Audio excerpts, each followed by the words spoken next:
శ్రోతలకు నా హృదయపూర్వక నమస్కారములు. మన శ్రోతలలో ఒక సోదరి ప్రశ్నను పంపడం జరిగింది. ఆ ప్రశ్న, అందరితో కలిసి జీవించిన మీరు, ప్రస్తుతం మౌనంలో జీవిస్తున్న మీరు, ఈ రెండు సందర్భాలలోని మీ అనుభవాన్ని ఆధ్యాత్మిక చదువులో భాగంగా మరికొంత విశ్లేషణగా తెలియజేయగలరు. వీరు నాకు సంబంధించినటువంటి పర్సనల్ విషయాన్ని అడిగారు. అంటే అక్కడక్కడ శీర్షికల్లో నేను చెప్పడం జరిగింది, జీవితకాల మౌనం పెట్టుకొని ఇంట్లోనే ఉంటున్నాను, ఇప్పటికి 4 సంవత్సరములు పూర్తయింది అని అలా చెప్పుకుంటూ వస్తున్నాను వెనక శీర్షికల నుంచి. అందువలన వీరు గతంలో మీరంటే ఇప్పుడు నాకు 55 ఏళ్ళు, 51వ సంవత్సరంలో నేను జీవితకాల మౌనం పెట్టుకోవడం జరిగింది. అయితే ఈ మౌనం నేను ఆధ్యాత్మికత అనేటువంటి దాని మీద ఇంట్రెస్ట్తో కానీ, లేదా దేవుడు భక్తి అనే దాని మీద ఇంట్రెస్ట్తో కానీ, ఎటువంటి జ్ఞానాసక్తితో కానీ మోక్షాసక్తితో కానీ మౌనం పెట్టుకోలేదు. ముందు ఆ విషయం గమనించండి. ఎందుకంటే మౌనం ఏదో గొప్పదే, లేదా అది పెట్టుకుంటే ఏదో వచ్చేస్తుంది అని అసలు అనుకోబాకండి. నేను మౌనం ఎందుకు పెట్టుకోవాల్సి వచ్చింది అంటే, నాకున్నటువంటి అప్పటి కుటుంబ పరిస్థితుల రీత్యా, నాకున్న సమస్యల రీత్యా, అంటే భౌతికపరమైనటువంటి కుటుంబ సమస్యల రీత్యా, మనుషులతో ఉన్న సమస్యల రీత్యా, మొత్తం నాకున్నటువంటి ఆ రోజు వరకు నా జీవితంలో సాగుతున్నటువంటి నాకు సంబంధించిన వృత్తులు వ్యాపారాలన్నీ మా కుటుంబానికి సంబంధించి కలిసి ఉన్నాయి. అవి మా పెద్దవాళ్ళవి, అందులోనే నేను చేస్తున్నాను. అవన్నీ వదిలేసి నేను జీవితకాల మౌనము అని పెట్టుకొని నా కుటుంబ సభ్యులతో, అంటే కేవలం నా భార్య, నా కుమారుడు, నా కుమార్తె, నా భార్య తల్లిగారు ఎవరు చూడటానికి లేరు, ఆవిడికి వృద్ధాప్యంలో ఉన్నారు. అందుకని తప్పనిసరిగా ఆవిడని కూడా మా ఇంట్లో పెట్టుకొని చూసుకుంటూ ఈ కుటుంబ సభ్యులతో తప్ప మిగిలిన విషయాలు వదిలేస్తున్నాను అని, ఇది జీవితకాలం ఎలాగే సాగుతుంది, నేను మౌనంగా ఉంటాను, బయట వాళ్ళు ఎవరు అంటే అప్పటి వరకు నాకున్న పరిచయాలు, మేము అంటే మా కుటుంబ సభ్యులు అందరూ ఉన్న స్థితులను బట్టి, మేము చేసేటువంటి మాకు సంబంధించినటువంటి పనులు వ్యాపారాలను బట్టి వందల వేల మందితో సంబంధాలు ఉన్నాయి. అంటే అది మీకు చెప్పినా అర్థం కాదు. అందువల్ల నేను పూర్తి వివరణ ఇవ్వట్లేదు. మామూలుగా కుటుంబాలు అయితే జీవితకాలం మౌనం అని నేను పెట్టుకోవాల్సిన అవసరం లేదు. కానీ వేల మందితో సంబంధ బాంధవ్యాలు ఉన్నటువంటి విధానంలో మేము నడుస్తున్నాం. ఇప్పుడు ఈ సమస్యలన్నీ, అంటే నువ్వు ఎందుకు మౌనం పెట్టుకున్నావు, ఎందుకు ఇందులో తప్పుకున్నావు, ఎందుకు ఇదంతా వదిలేసావు, ఎందుకు ఇలా మౌనం పెట్టుకోవాలనుకుంటున్నావు, అసలు ఏం జరిగింది, ఇవన్నీ కూడా చర్చించడం అనే విషయం నాకు ఇష్టం లేక, అంటే ఇందులో చర్చించడానికి ఎవరి మీదో నేరారోపణలు చేయడానికి అసలు అక్కడ ఏం లేదు. ఉన్నదంతా నా సొంత కుటుంబ సభ్యులే. నేను వదిలేసింది నా సొంత కుటుంబ సభ్యులైన మా పెద్దవాళ్ళకి చెందినటువంటి ఉమ్మడిగా నడుస్తున్నటువంటి వ్యాపారాలు. అవి నాకేం సంబంధం లేదు. మా పెద్దవాళ్ళే వాటికి హక్కుదారులు, వాటి యజమానులు. నేను అందులో పనిచేశాను అంతే. కాబట్టి తప్పుకోవలసింది నేనే. కాబట్టి సందర్భం వచ్చినప్పుడు, సమస్య వచ్చినప్పుడు తప్పుకున్నాను.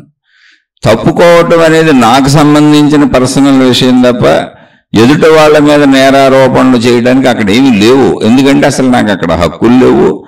నాకు అక్కడ ఏ విధమైనటువంటి యజమానిత్వం కానీ హక్కు కానీ నాకు లేదు. అసలు నాకు ఏ సంబంధం లేదు. నేనే బయటకు పోవాలి అంటే ఏదైనా ఇబ్బంది వస్తే. ఎందుకంటే అది వాళ్ళు నిర్మించుకున్నది, తయారు చేసుకున్నది. కాబట్టి నేను పక్కకు వచ్చేసాను. ఇక్కడ ఎటువంటి విమర్శలు కానీ నేరారోపణలు కానీ తప్పులు కానీ ఏమీ లేవు. నా మానసికమైనటువంటి నాకున్న ఇబ్బంది రీత్యా, కేవలం నా మానసిక స్థితిలో నాకున్న ఇబ్బంది, ఎవరిదే ఎక్కడే తప్పు లేదు. అలాంటప్పుడు ఏం చేయాలి? మరి వేల మందితో సంబంధాలతో నడుస్తున్నాం. నిత్యం వేల మందితో సంబంధాలు ఉంటాయి. అందరికీ నేను తెలుసు, అందరూ నాకు తెలుసు. మొత్తం అదంతా ఉమ్మడిగా సాగుతున్నటువంటి విషయం. అందుకని ఇవి ఎవరికి తోచిన ఊహలు వాళ్ళు చేసుకుంటూ ఉంటారు. భౌతికంలో ఎప్పుడు గందరగోళం ఉంటుంది. రకరకాల ఊహలు ఊహించుకుంటారు, రకరకాలు మాట్లాడతారు. ఈ గందరగోళాలన్నింటికి ఒక ఫుల్ స్టాప్ పెట్టాలి అంటే జీవితకాల మౌనము అంటే నా దగ్గరికి ఎవరో రారు, నన్ను ఎవరో పలకరించరు, నా జోలికి ఎవరో రారు, అసలు నన్ను ఎవరు ఏమీ అడగరు, నేను ఎవరిని కలవక్కర్లేదు, ఎవరు నన్ను కలవక్కర్లేదు అనేటువంటి ఉద్దేశంతో అనవసరమైనటువంటి మాటలు మాట్లాడాల్సిన అవసరం ఉండదు, మాట్లాడకూడదు. ఎందుకని మాట్లాడకూడదు? ఇది మా కుటుంబానికి సంబంధించింది, మాది ఏముంది అందులో? నేనే వదిలేసి వెళ్ళిపోయాను. అది నేను వదిలేయడం కూడా నా మానసిక, నాకున్నటువంటి సమస్య, అది నా మానసిక భావన. అంతే తప్ప ఎదుటి వాళ్ళ తప్పులు లేవు. అప్పుడు ఇంకా మాట్లాడటానికి ఏముంటుంది అక్కడ? కానీ మనుషులు మరి ఇన్ని వేల మందితో సంబంధాలుండి అనేక సంవత్సరాలు అందులో నడిచాను, అందులోనే ఉన్నాను, దాన్ని నిర్వహించాను, అవన్నీ చేశాను, ముఖ్య పాత్రల్లో కూర్చొని కూడా చేశాను. కాబట్టి సహజంగా చుట్టూ ఉన్న వాళ్ళు ఏదో జరిగితే తప్ప ఇవన్నీ వదలరు అని అనుకుంటారు, ఏదో ఘర్షణలు జరుగుంటాయి వీళ్ళకని. అటువంటివి ఏమీ లేవు, అనవసరపు మాటలు అనవసరం అనేటువంటివి అసలు పుట్టించకూడదని జీవితకాల మౌనం అని పెట్టుకున్నాను. అంటే ఇదొక్కటే సమస్య దీనికని, అంటే ఇదొక్కటే పరిష్కారం ఈ సమస్యకని. నా దగ్గరికి ఎవరో రాకుండా, నేను ఎవరి దగ్గరికి వెళ్లకుండా, ఎవరో నన్ను పలకరించకుండా, నేను ఎవరిని పలకరించకుండా జీవితకాల మౌనము అని చెప్పాను. అయితే ఎవరికి జీవితకాల మౌనము? మళ్ళీ చెబుతున్నా, ఆధ్యాత్మికత ఇంట్రెస్ట్ మీద పెట్టుకోలేదు, ఎటువంటి దైవ భక్తి జ్ఞాన ఆసక్తుల మీద పెట్టుకోలేదు, ఏ సాధనలో చేద్దామని అసలు పెట్టుకోలేదు. కేవలము నా మానసికంలో ఏర్పడినటువంటి నాకున్నటువంటి భావనా సమస్యలు, ఆలోచన సమస్యలు, నా అంతరంగ సంఘర్షణలకి నేను పెట్టుకున్న మనుషులతో వద్దు, ఇక నేను సాగలేను అని. అంతే తప్ప ఎవరిదే తప్పులేదు. అందుకని చక్కగా ప్రశాంతంగా అప్పటి నుంచి బయట వాళ్ళతో వదిలేశాను. ఎవరు నా ఇంటికి రావద్దని చెప్పాను, నేను ఎవరింటికి రానని చెప్పాను. ప్రశాంతంగా కూర్చున్నాను, అవన్నీ డిక్లేర్ చేశాను. అసలు నన్ను పలకరించొద్దని చెప్పాను. అయితే మౌనం ఎవరికి? బయట వాళ్ళకే. నా భార్యతో మాట్లాడుతున్నా, మరి నా బాధ్యతలు ఉన్నాయిగా. అంటే వీళ్ళు నా మీద ఆధారపడి ఉన్నవాళ్ళు. చాలా శీర్షికల్లో చెప్పాను. మళ్ళీ ఈ శీర్షికలో కొత్త వాళ్ళు ఎవరన్నా వింటారని క్లారిటీగా చెబుతున్నాను. నా బాధ్యతలు నేను వదల్లా. నేను వదిలేసిన నా కుటుంబ సభ్యులు కానీ, వ్యాపారాలు కానీ ఏవైనా అన్నీ వాళ్ళ చేతిలోనే ఉన్నాయి. నేను జీరోతో పక్కకు వచ్చాను, ఆ ఉన్న స్థితిలోంచి పక్కకు వచ్చాను. నేనేం పట్టుకొని తీసుకొని రాలి. అసలు అన్నీ వాళ్ళకే వదిలేసి, వాళ్ళకే వదిలేసి వాళ్ళకే అప్పచెప్పి వచ్చేసాను. పట్టుకెళ్ళడానికి అసలు నాకు హక్కులు కూడా లేవు, వాళ్ళవే అవి అన్నీ. కాబట్టి అందులో తప్పుకోలేదు. నా వలన నష్టపోయిన వాళ్ళు ఎవరూ లేరు. వదిలేయటం వలన నాకే నష్టం జరిగింది. అంటే అది నేనే వదిలేశాను కాబట్టి నష్టం అని కూడా అనకూడదు. కానీ ఆర్థికంగా నాకు ఆర్థిక స్థితి పోయింది. సామాజికంగా ఉన్నటువంటి అప్పుడు దాకా నా జీవితం ఒక చిన్న రాజులా, అంటే ఒక మన ఊరిని ఊహించుకోవడానికి ఒక జమీందారీ జీవితం ఎలా సాగుతుందో అలా సాగింది.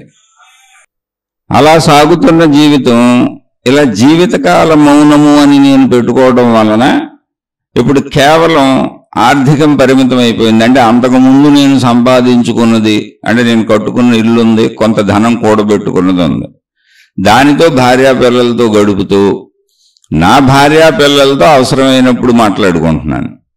అయితే నాకు సుమారుగా ఒక 17-18 ఏళ్ల వయసు నుంచి కూడా కొంచెం ఈ భక్తి, దేవుడు, అసలు ఈ గురువులేంటి, మతాలేంటి, మార్గాలేంటి అనేటువంటి ఈ విధానాల మీద ఆసక్తి ఉండటం చేత అందులో ఆ పుస్తకాలు చదువుకుంటూ అలా నడుస్తూ, గురువులు ఎక్కడ కనపడితే అక్కడికి వెళుతూ ఇవన్నీ తెలుసుకుంటూ అలా అప్పటి నుంచి సాగుతూ ఇప్పుడు నాకు 55 ఏళ్ళు. ఇప్పటి వరకు వచ్చినటువంటి నా ప్రయాణం ఇది. ఈ ప్రయాణంలో 51 సంవత్సరాల వరకు మొత్తం ప్రపంచంలోనే ఉన్నాను, ప్రపంచంలో అందరితో కలిసే ఉన్నాను. అటు ఆధ్యాత్మిక విషయాలు, భక్తి విషయాలు, దైవ విషయాలు, మతాల విషయాలు, జ్ఞాన గ్రంథాలు నాకు అందుబాటులో ఉన్నవి చదువుకుంటూ తెలుసుకుంటూ, మళ్ళీ భౌతికమైనటువంటి కార్యకలాపాలు, అంటే మాకు సంబంధించిన వ్యాపారాలు, నా కుటుంబం, నా పిల్లలు, ఈ వ్యవస్థలన్నీ కూడా నడుపుకుంటూనే వచ్చాను. అందరితో కలిసే ఉన్నాను. అయితే ఎంత కలిసి ఉన్నా, ఏమి కలిసి ఉన్నా ఆసక్తి నాకు చిన్నతనం నుంచి కొంచెం ఈ దైవ విధానాల పట్ల ఆసక్తి ఎక్కువ ఉంది. వీటిని తెలుసుకుంటూ వచ్చాను. ఇది అసలు నా జీవితంలో ఇక చిన్నతనంలో చెప్పుకోవలసినంత గొప్ప విషయాలు ఏమీ లేవు. ఒక అందరిలాగా సామాన్య జీవితమే. అందరిలాగానే నేను అందరూ చేసే పొరపాట్లన్నీ చేశాను, అందరూ చేసే తప్పులన్నీ చేశాను, అందరిలాగానే జీవితాన్ని గడిపాను. మామూలు మనుషులు ఎలా బ్రతుకుతారో అలాగే బతికాను. చిన్నతనంలో అన్ని రకాలైనటువంటి చిన్నపిల్లలు చేసేటువంటి గొడవలు, గోలలు, అల్లర్లు అన్ని రకాలు చేశాను. మళ్ళీ వాటితో పాటు ఇది కూడా తెలుసుకుంటూ ఉండేవాడిని. అలా సాగింది ఏది ఒకటి విడిపోయి భక్తి అనగానే ఏదో ప్రత్యేకంగా సాగిన విషయం కానే కాదు. భౌతిక జీవితంతో పాటు కలిసిపోయి ఉన్న ఆసక్తి. సినిమాలు, షికార్లు, ఫ్రెండ్స్, తిరుగుళ్ళు అన్ని రకాలతోనూ సాగింది అది. అన్ని రకాలు మామూలు మనుషులు ఎలా ఉంటారో అలాగే సాగింది. దాంతో పాటుగా భక్తిని కూడా కలుపుకుంటూ వెళ్ళింది. దైవీ విధానాలను తెలుసుకునే ప్రక్రియ కూడా ఆసక్తి కలిగింది. ఆ ఆసక్తితో ఎక్కడ గురువులు ఉండి అక్కడికి వెళ్ళాను, ఎక్కడ మహాత్ములు ఉండి అక్కడికి వెళ్ళాను. నాకు అందుబాటులో నేను ఎంత తిరగగలనో అంత సుమారు 18 ఏళ్ల నుంచి తిరిగాను, చదివాను, అనేకం మహాత్ములు చెబుతున్నాయి విన్నాను, తెలుసుకున్నాను.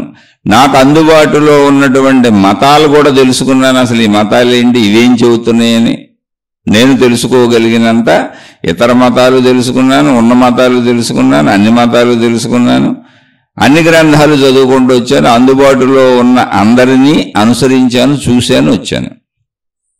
అలా సాగుతున్న ప్రయాణంలో రమణ మహర్షి అనే ఆయన తగిలినప్పుడు అరుణాచలం అవన్నీ వెళ్ళాను. అన్ని పుణ్యక్షేత్రాలు తిరిగాను. భారతదేశంలో ఇంచుమించుగా ఉన్న పుణ్యక్షేత్రాలన్నీ తిరిగాను. ఇంచుమించుగా భారతదేశంలో అందుబాటులో ఉన్న గురువులందరి దగ్గరికి వెళ్ళాను. అందరికి సంబంధించినటువంటి పుస్తకాలు చదివాను. అందరికి సంబంధించినటువంటి వీడియోలు, క్యాసెట్లు, స్పీచ్లు తెప్పించుకొని అలా సంవత్సరాల పాటు విన్నాను. అలానే దీనికి భౌతిక జీవితమే వదిలేయలే నేను. సినిమాలు, షికార్లు, ఫ్రెండ్స్ అన్నీ ఉండే. కుటుంబ జీవితం ఉంది, పిల్లలు ఉంది, సరదాలు ఉన్నాయి. దాంతోపాటు ఒక పార్ట్గా ఇది కూడా సాగిపోతుంది.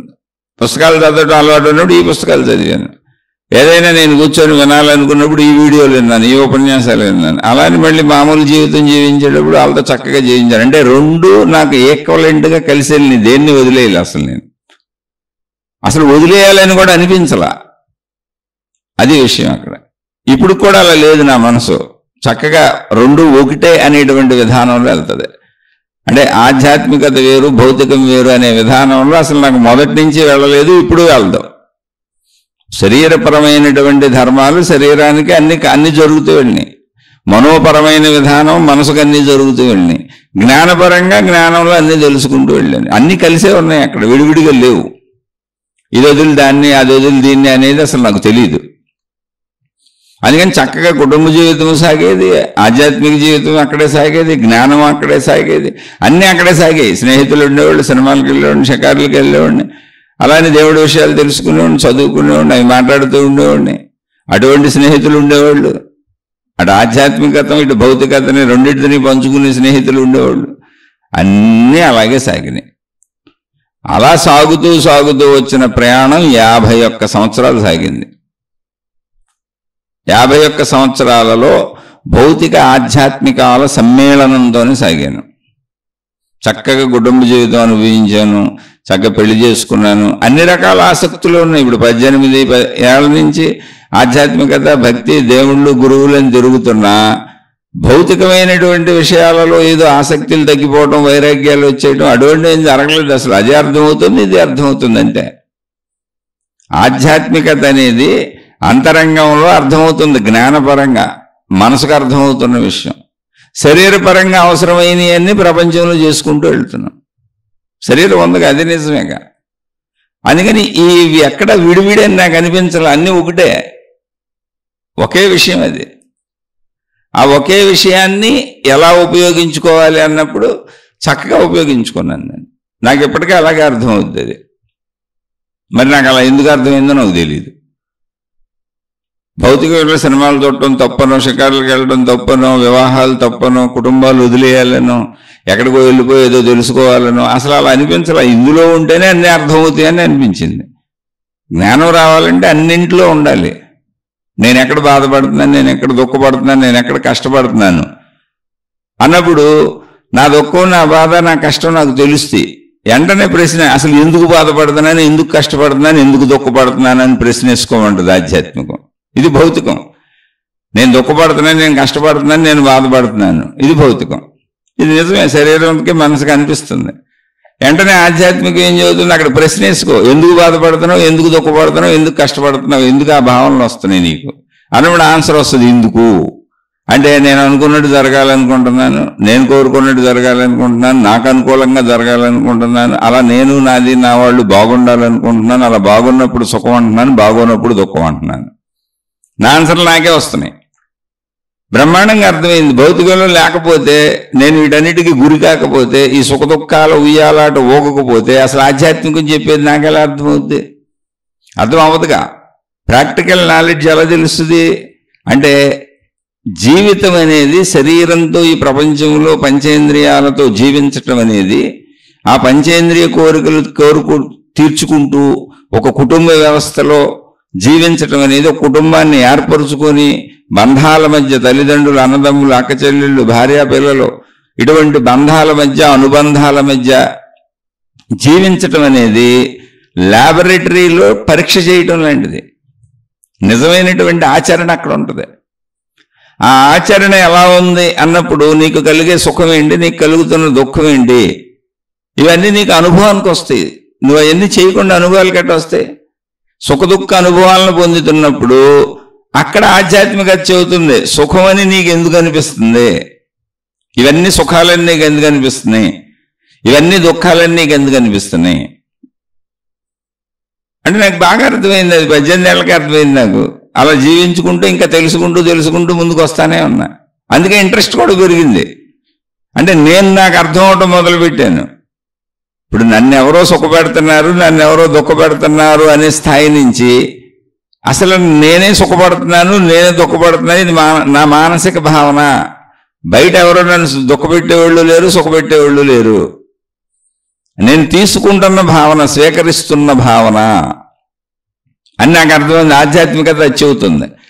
అది తెలియలేదు. ఆధ్యాత్మికం చదువుకోకుండా భౌతికం జీవిస్తున్నారు. ఆధ్యాత్మిక చదువుకోలేదు అనుకోండి, అప్పుడు అందరూ నన్ను ఎవరో దుఃఖపెడుతున్నారు, నన్ను ఎవరో కష్టపెడుతున్నారు, నన్ను ఎవరో బాధ పెడుతున్నారు, నన్ను ఎవరో సుఖపెడుతున్నారు, నాకెవరో సహాయపడుతున్నారు, వీళ్ళే నా వాళ్ళు, వీళ్ళు నా వాళ్ళు కాదు, వీళ్ళు నన్ను ప్రేమించేవాళ్ళు కాదు, వీళ్ళు నాకు ద్వేషులు, వాళ్ళు నన్ను ద్వేషిస్తారు, వీళ్ళు నా శత్రువులు, వాళ్ళు నన్ను ప్రేమిస్తారు, వాళ్ళు నా మిత్రులు, నాకు మేలు చేస్తారని ఇలా వర్గాలుగా విడిపోతూ ఉంటాం. అన్ని చోట్ల వస్తుంది ఘర్షణ. అయితే అది నాకు రాలేదా, వచ్చింది, అందరిలానే వచ్చింది, మామూలుగానే వచ్చింది. ఇప్పుడు కూడా మళ్ళీ శరీర భావంలో అప్పుడప్పుడు అది వస్తానే ఉంటుంది. కానీ వెంటనే ఆధ్యాత్మిక జ్ఞానభావం వచ్చి దాన్ని ఇస్త్రీ చేసి సరి చేసేస్తూ ఉంటుంది. ఎప్పుడంతే, ఎప్పుడు జీవన విధానం శరీరంతో జీవించేటప్పుడు ఇది ఎలా ఉంటుంది అంటే, ఈ వేసుకున్న బట్టలు నిరంతరం మురికి పడుతూ ఉంటే వాటిని ఉతుక్కొని మళ్ళీ ఇస్త్రీ చేసుకొని వేసుకుంటూ ఉంటాం. కొన్ని ఇస్త్రీలు చేసుకుంటారో లేదా మీ ఇష్టం, ఉతుక్కోకుండా ఎవరు వేసుకోరు, ఉన్నోళ్ళైనా లేనోళ్ళైనా. ఎందుకు ఉతుక్కోవడం అంటే, బట్టలు ధరించడం అంటూ జరిగినాక అవి మురుగు పట్టడం అంటూ జరగడం అనేది సహజ చర్య. ఎందుకని, మన శరీరానికి చెమట పడుతుంది, ఆ చెమట బట్టలకు అంటుకుంటుంది. బయట నుంచి మనకి దుమ్ము ధూళి మీద పడుతూ ఉంటుంది, అది బట్టల మీద పడుతూ ఉంటుంది. కాబట్టి బట్టలను ఎప్పుడు శుభ్రం చేసి వేసుకుంటాం. ఇంతే. ఇంకా అలా శరీరంతో జీవించేటప్పుడు నీకు శరీరంతో జీవిస్తున్నప్పుడే సుఖ దుఃఖ భావాలు కలుగుతూ ఉంటాయి. ఆ భావాలని బట్టలను ఉతుక్కున్నట్టుగా ఉతుక్కో, అదేంటో దాని మూలం తెలుసుకో, దాన్ని సరిచేసి జీవించు అని చెప్పేది ఆధ్యాత్మికత. ఆధ్యాత్మికత నువ్వు చదువుకోలేదు, చదువుకోలేదు, నువ్వు మామూలుగా జీవిస్తున్నావు అనుకో. మీరు ఎందుకు అసలు మన శరీరాన్ని కూడా రోజు శుభ్రం చేసుకుంటాం, పళ్ళు తోముకుంటాం, రోజు స్నానం చేస్తాం, మలమూత్ర విసర్జనలు చేస్తాం, రోజు శరీర శుభ్రత పాటించాల్సిందే, రోజు శరీరానికి మళ్ళీ అందివ్వాల్సిందే. అంటే శుభ్రత తప్పదు. ఆధ్యాత్మికత అంటే ఏంటంటే శుభ్రత. దాని మూలాన్ని కనుక్కొని జ్ఞాన శుభ్రత. అది అసలు మూలం కనుక్కో. సుఖం దుఃఖం ఎవరో ఇస్తున్నారు. ఇప్పుడు నా మాట నేను చెప్పినట్టు మా నాన్నగారు వినలేదు, నాకు బాధ కలిగింది. నేను చెప్పినట్టు మా అబ్బాయి వినలేదు, నాకు బాధ కలిగింది. చూసావా, మా నాన్నగారు ఎంత బాధ పెట్టారు, మా అబ్బాయి గారు ఎంత బాధ పెట్టారు, మా అబ్బాయి ఎంత బాధ పెట్టాడు, నా తండ్రి ఎంత బాధ పెట్టాడు, నా తల్లి ఎంత బాధ పెడుతుంది, నా భార్య ఎంత బాధ పెడుతుంది, నేనేమో వీళ్ళందరి కోసం బతుకుతుంటే నా అక్క చెల్లెళ్ళు అన్నదమ్ములు ఏంటిది, నన్నెంత హింసకు గురి చేస్తారా, పైగా మిత్రులు అని స్నేహితులని వీళ్ళని దగ్గరికి తీసుకుంటే వీళ్ళు మళ్ళీ నన్ను ఇలా బాధ పెడతారా, కనపడుతున్న అందరూ నన్ను బాధ పెట్టడమేనా? ఇది మామూలు భౌతిక జీవితం. అంటే నా బాధకే కారణాలు బయట ఉంటాయి. నన్ను ఎవరో బాధ పెడుతున్నారు. ఆ ఎవరో అన్నది మనుషులు కావచ్చు, వస్తువులు కావచ్చు, ధనం కావచ్చు, ఏదైనా కావచ్చు. ఇది మామూలు భౌతిక జీవితం. ఎప్పుడు నా సుఖానికి నా దుఃఖానికి కారణాలు బయట ఎత్తుక్కుంటాను నేను. అవన్నీ పొందితే నేను సుఖంగా ఉంటాను అనుకుంటాను. ఈ డబ్బు పొందితే, ఈ వస్తువులు పొందితే, ఈ మనుషులు పొందితే, నేను అనుకున్నది జరిగితే, అంతా నాకు అనుకూలంగా జరిగితే, ఇలా కారణాలను బయట వెతుక్కుంటాను. ఇది భౌతిక జీవితం, ఇంతే. అందుకని భౌతిక జీవితం చూడండి ఎప్పుడు ఘర్షణలతో నిండి ఉంటుంది. సుఖము దుఃఖము అనేటువంటి ఉయ్యాల ఊపు, ఉయ్యాల ఆట సాగుతూ ఉంటుంది. భౌతికం ఇంతే. ఇక్కడ ఆధ్యాత్మిక చదువు ఏం చెబుతుందంటే భౌతికం నిజమే, నువ్వు అనుకున్నది నిజమే, అందులో అబద్ధం లేదు.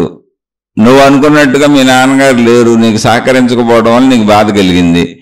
నువ్వు చెప్పినట్టుగా మీ కొడుకు వెనకపోవడం వల్ల నీ మనసుకు బాధ కలిగింది. నువ్వు చెప్పినట్టుగా నువ్వు అనుకున్నట్టుగా నీ భార్య నీ భర్త ఉండకపోవడం వల్ల నీ మనసుకు బాధ కలిగింది. నువ్వు అనుకున్నట్టుగా నీ ఎదుటి వాళ్ళు ఉండటం లేదు, నిన్ను బాధ పెడుతున్నారు. ఇది నిజమే, అందులో డౌటే లేదు. ఇది భౌతికంగా శరీరపరంగా ఇది నిజమే అని చెబుతూ ఆధ్యాత్మికత ఏం చెబుతుందండి, అసలు బాధ ఎక్కడ కలిగింది అంటే, ఎక్కడంటే నాకు కలిగింది. బాధ ఎవరికి కలిగింది? నాకు కలిగింది. బాధ ఎక్కడ కలిగింది? నా హృదయంలో, నా మనసులో, నా లోపల కలుగుతుంది. అదేంటి మీరు వాళ్ళెవరో బాధ పెడుతున్నారంటే వాళ్ళు నీ లోపలికి వచ్చి నిన్ను ఎలా బాధ పెట్టగలరు? అంటే బాధనే నీ లోపలికి నువ్వు స్వీకరించవు. బాధ భావంగా ఉందా, ఒక ఎమోషన్లా ఉందా చూడు, ఒకసారి పరిశీలించని ఆధ్యాత్మిక చెప్పుద్ది. అప్పుడు లోపలికి వెళ్ళటం మొదలు పెడతాను. అవును, బాధ భావరూపం కదా. ఇప్పుడు వాళ్ళు ఏదో ఒక మాట అన్నారు, నేను ఒక మాట చెప్పాను, వాళ్ళు ఇంకో మాట చెప్పారు. నేను దాన్ని స్వీకరిస్తే కదా నాకు బాధ కలుగుతుంది. స్వీకరించకపోతే బాధ ఎందుకు కలుగుద్ది? నేను స్వీకరించిన విషయాలు బోల్డ్ ఉన్నాయి కదా. చాలా విషయాలను స్వీకరించకుండా వదిలేస్తుంటాను కదా. ఇప్పుడు రైతు బజార్కి వెళ్ళాం, అక్కడ ఏదో కూరగాయలు కొంటూ బాబు టమాటాలు కిలో ఎంత అన్నాం, అండి కిలో 50 రూపాయలు అన్నాడు. బాబు చాలా రేట్ ఎక్కువ, ఇంతకుముందు 20 రూపాయలకే కొన్నానని. అక్కడ నేనేం బాధపడలా, దుఃఖపడలా. అవి వదిలేసి పక్క చౌకగా ఉన్నాయి కొనుక్కోవడానికి వెళ్ళాను. ఆ దొండకాయలు బెండకాయలు చౌకగా కొనుక్కున్నాను. టమాటాలు రేటు తగ్గినాక కొనుక్కుందామని అనుకున్నాను. అలా మనం ఒక బట్టల కొట్టుకు వెళ్ళినప్పుడు, ఒక చెప్పుల షాప్కి వెళ్ళినప్పుడు, మన నిత్యావసరాలు జీవితంలో బ్రతుకుతున్నప్పుడు అనేక విషయాలను మనం పొందలేని వాటిని ఎటువంటి దుఃఖము బాధ లేకుండా సహజంగా వదిలేసే బోల్డ్ ఉంటాయి. వదిలేని అది నేను వదిలేశాను. మరి నాకు అది దుఃఖం బాధ అనిపించలా, కానీ నేను పట్టుకున్న దుఃఖం బాధ అనిపిస్తుంది. ఇప్పుడు నేను ఏదో ఒక షర్ట్ కొనుక్కోవాలనుకున్నాను, ఒక బట్టల కొట్టుకెళ్ళాను, లేదా ఒక చీర కొనుక్కోవాలనుకున్నాను. నేను చూశాను ఆ చీరని, ఆ చీరే కొనుక్కోవాలనుకున్నాను, ఆ చొక్కానే కొనుక్కోవాలనుకున్నాను. ఇప్పుడు వెళ్ళాను నేను, కానీ అది నా దగ్గర ఉన్న డబ్బుల కంటే రేట్ ఎక్కువ ఉంది. నా దగ్గర అంత డబ్బులు లేవు, దాన్ని కొనలేకపోతున్నాను. ఇప్పుడు దుఃఖాన్ని స్వీకరిస్తాను. ఎందుకని దాని మీద కావాలి, అదే కావాలి, ఆ చీర కట్టుకోవాలి, ఆ చొక్కానే వేసుకోవాలని నేనే బంధం పెంచుకున్నాను. ఇలా ఎక్కడైతే నేను బంధం పెంచుకొని స్వీకరిస్తున్నానో అవి నన్ను బాధ పెడుతున్నాయి, బాధను కలిగిస్తున్నాయి. అయ్యో కొనుక్కోలేకపోయాను, కట్టుకోలేకపోయానని. అదే విషయంలో నేను బంధం పెంచుకోవాలో బాధ పెంచుకోవాలో ఒక చీరల షాప్కి వెళ్ళాను, 100 చీరలు చూశాను. అందులో నాకు నచ్చినవి చాలా ఉన్నాయి, కాస్ట్లీ బోల్డ్ నచ్చినాయి. కానీ నేను మామూలుగా నాకు మన దగ్గర ఉన్న డబ్బుల్లో ఇయ్యాలి కొనుక్కుందామని కొనుక్కొని వచ్చాను. బట్టల కొట్లో ఉన్న మిగిలిన చీరలు మొత్తం వదిలేసినాయి. నేను కొనుక్కున్నవి మాత్రమే నేను పట్టుకున్నాయి. అవి నాకు దుఃఖాన్ని ఇవ్వలేదు. ఆ బట్టల కొట్టు అంతా వదిలేసాక అసలు ఎందుకని అంటే ఆ బట్టల కొట్టులో ఉన్న అన్నింటినీ నేను పట్టుకోలేదు కాబట్టి, ఆ బట్టల కొట్టు నాది కాదని నాకు తెలుసు కాబట్టి, నేను ఆల్రెడీ ప్రిపేర్ అయిపోయి ముందే నిర్ణయించుకొని ఇదిగో ఈ నా దగ్గర ఉన్నటువంటి ధనానికి వేస్తే వాటిలో నచ్చినవి కొనుక్కుందామని నేను ప్రిపేర్ అయిపోయి వెళ్ళాను కాబట్టి, అంటే ప్రిపేర్ అయ్యే భావం నాదే. అలా సహజ విషయాలు, కోటాను కోట్ల విషయాలు వదిలేసుకుంటూ వచ్చి ఉంటాం మన జీవితంలో. అవేవి దుఃఖం కలిగించలా, కానీ దుఃఖం కలిగిస్తాయి. ఏంటో తెలిసి ఇప్పుడు నా ఫేవరెట్ హీరో సినిమా రిలీజ్ అయిపోతుంది, అందులో మొదటి షో చూసేయాలి. ఇప్పుడు ఆ టికెట్లు కావాలి, పిచ్చెక్కిపోద్ది. ఆ టికెట్ల కోసం విపరీత ప్రయత్నం చేస్తాను. విపరీత ప్రయత్నం చేసి టికెట్ దొరికి లోపలికి వెళ్ళి సినిమా స్టార్ట్ అవ్వకముందు నుంచి అరుపులు అరిసి అక్కడ ఉన్న వాళ్ళందరితో గంతులు గంతి కేకలేసి అరుపులు అరిసి అసలు సినిమా చూడను, అరుపులు కేకల కోసం వెళ్ళాను. అదొక ఆనందం. నాకు ఆనందం వచ్చేసింది అంటాను బయటకు వచ్చి. టికెట్ దొరకలేదనుకో, లోపల అరుపులు కేకలకి ఎంత ఆనందం పొందానో అని నేను అనుకున్నాను అంటే ఆనందం కూడా నేను భావించుకున్నదే. అంత దుఃఖాన్ని బయట పొందుతూ ఉంటాను. అదే చాలా విషయాలలో మళ్ళీ వేరే బోల్డ్ సినిమాలు దాని టికెట్ దొరికినా దొరకపోయినా అసలు కొన్ని సినిమాలు నేనే చూడాలనుకోను, వద్దు అనుకుంటాను, నేనే వదిలేస్తాను. మరి వదిలేసి నేను దుఃఖం కలిగించలేదుగా. అలా సినిమాలు ఏంటి, అనేక తినే వస్తువులు వదిలేస్తాను, అనేక కట్టుకునే వస్తువులు వదిలేస్తాను, అనేకం అసలు ప్రపంచంలో బోల్డ్ వదిలేశాను నేను. ఏదో నేను పట్టుకున్నాయే నన్ను ఏడిపిస్తున్నాయి అంతే. మీరు చూసుకోండి. ఇప్పుడు ఒక మనిషికి బాధ కానీ సుఖం కానీ ఇచ్చేవి ఏంటి అంటే ఆ మనిషి పట్టుకున్నవి మాత్రమే. ఎందుకని ఇప్పుడు నా భార్యని నేను పట్టుకున్నా, ప్రపంచంలో బోల్డ్ మంది స్త్రీలు ఉన్నారు, వదిలేశాను. ఎవరో స్త్రీల దాకా ఎందుకు, నా భార్య అని నేను పట్టుకున్నా అంతవరకే. ఇప్పుడు నా చెల్లికి పెళ్ళి వెళ్ళిపోయింది, నా అక్కకి పెళ్ళి వెళ్ళిపోయింది, మా అమ్మగారు ఉన్నారు. ఇలాంటి స్త్రీలు నా జీవితంలో ఉన్నోళ్ళు, నా సొంత వాళ్ళు బోల్డ్ మంది ఉన్నారు. కానీ వాళ్ళ జీవితంలో జరిగేటువంటి వాటికి నాకేమీ బాధ దుఃఖం అనిపించదు, అసలు నాకు స్పందన అనిపించదు. కానీ నా భార్యను నేను పట్టు కూర్చున్నాను కనుక ఆమె చేసే ప్రతి చర్య నాకు ఆనందం అనిపిస్తుంది, దుఃఖం అనిపిస్తుంది. నా కొడుకని నేను పట్టు కూర్చున్నాను కనుక అతను చేసే ప్రతి చర్య నాకు దుఃఖం అన్న అనిపిస్తుంది, సుఖం అన్న అనిపిస్తుంది. ఇది ఆధ్యాత్మికత చెబుతుంది. ఎవరైనా సుఖ దుఃఖాలకి కారణం బయటోళ్ళు, బయట వస్తువులు, బయట విషయాలు, బయట ధనము. ఇది అనేది నువ్వు శరీరపరంగా భౌతిక ప్రపంచంలో సాగుతున్నప్పుడు నువ్వు భావించుకుంటున్న సత్యం. నువ్వు ఆధ్యాత్మిక చదువుకోనంతసేపు అది సత్యం కరెక్టే. ఇంకా అలాగే వెళ్ళిపోతారు అందరూ. అందుకే ఇక్కడ చూడండి, మీరు మర్డర్లు కూడా జరిగిపోతాయి, కొట్టేసుకుంటారు, తిట్టేసుకుంటారు, చంపేసుకుంటారు, పొడి చేసుకుంటారు, హత్యలు, మానభంగాలు, ఎన్ని దారుణ మారణ కాండాలు ప్రపంచంలో జరుగుతున్నాయి. అసలు దేశాలు యుద్ధాలు చేసేసుకుంటున్నాయి. అటేపు ఉన్నటువంటి ఒక దేశం ఇంకో దేశం మీద యుద్ధం చేస్తుందండి. ఏంటో తెలుసా, ఆకాశంలో విమానాలు వేసుకెళ్ళి ర్యాకెట్లు వేసుకెళ్ళిపోయి అటేపు ఉన్న ప్రజలు ఎవరో కూడా తెలియదు, ఆ దేశానికి సంబంధించిన వాళ్ళు అంతే, దేశం పేరు అది. ఆ దేశ ప్రజల మీద బాంబులు వర్షాలు కురిపించేస్తుంటే అసలు ఎందుకు కురిపిస్తున్నారో తెలియకుండా చచ్చిపోతున్నారు ఆ ప్రజలు. వాళ్ళకేం సంబంధం లేదు, ఆ దేశ నాయకులు తీసుకున్న నిర్ణయాలు అంతే, ప్రజలకు అది సంబంధం లేదు. అంటే ఇంకా దేశాలు అంటే విరోధ భావన, విభేద భావన, శరీర భావనలో ఎంత దారుణంగా ఉన్నామో చూడండి. అని ప్రపంచం మొత్తం అలాగే ఉంది. అయితే మరి ఇదంతా నిజమేనా అంటే శరీరంలో వెళ్ళిపోతున్నప్పుడు నాకు నిజంగానే అనిపిస్తుంది. కానీ ఆధ్యాత్మికత చెబుతుంది, నాయన ఇదంతా నిజమేనా, తల్లి అదంతా నిజమేనా, ఒకసారి నిన్ను నువ్వే చూసుకొని, నిన్ను నువ్వే గమనించుకొని. నువ్వు పట్టుకున్న విషయాలు మాత్రమే నిన్ను బాధించడం జరుగుతుంది, లేదా నిన్ను సుఖపెట్టడం జరుగుతుంది. నువ్వు పట్టుకున్న విషయాల పట్ల మాత్రమే నీకు శత్రుత్వం అన్నా ఉంటుంది, మిత్రుత్వం అన్నా ఉంటుంది. దాని నుంచి నువ్వు చేసేటువంటి రియాక్షన్లు ఉంటున్నాయి. నువ్వు పట్టుకోని విషయాలు, నువ్వు బలంగా పట్టుకోని విషయాలు, నువ్వు వదిలేసిన విషయాలు అసలు ఎక్కడైనా నిన్ను బాధ పెట్టినయా, ఎక్కడైనా నిన్ను సుఖపెట్టగలవా పరిశీలించుకుంటే, గమనిస్తే అర్థమైపోతుంది. మనసులోకి వెళ్ళి గమనిస్తే, అంటే నా లోపలికి నేను వెళ్ళి నేను ఏం పట్టుకున్నాను ఏం పట్టుకోలేదు గమనించాలి. అప్పుడు అర్థమైపోతుంది, అర్రెర్రే తిరగబడిపోయింది ఆధ్యాత్మికత అంతా.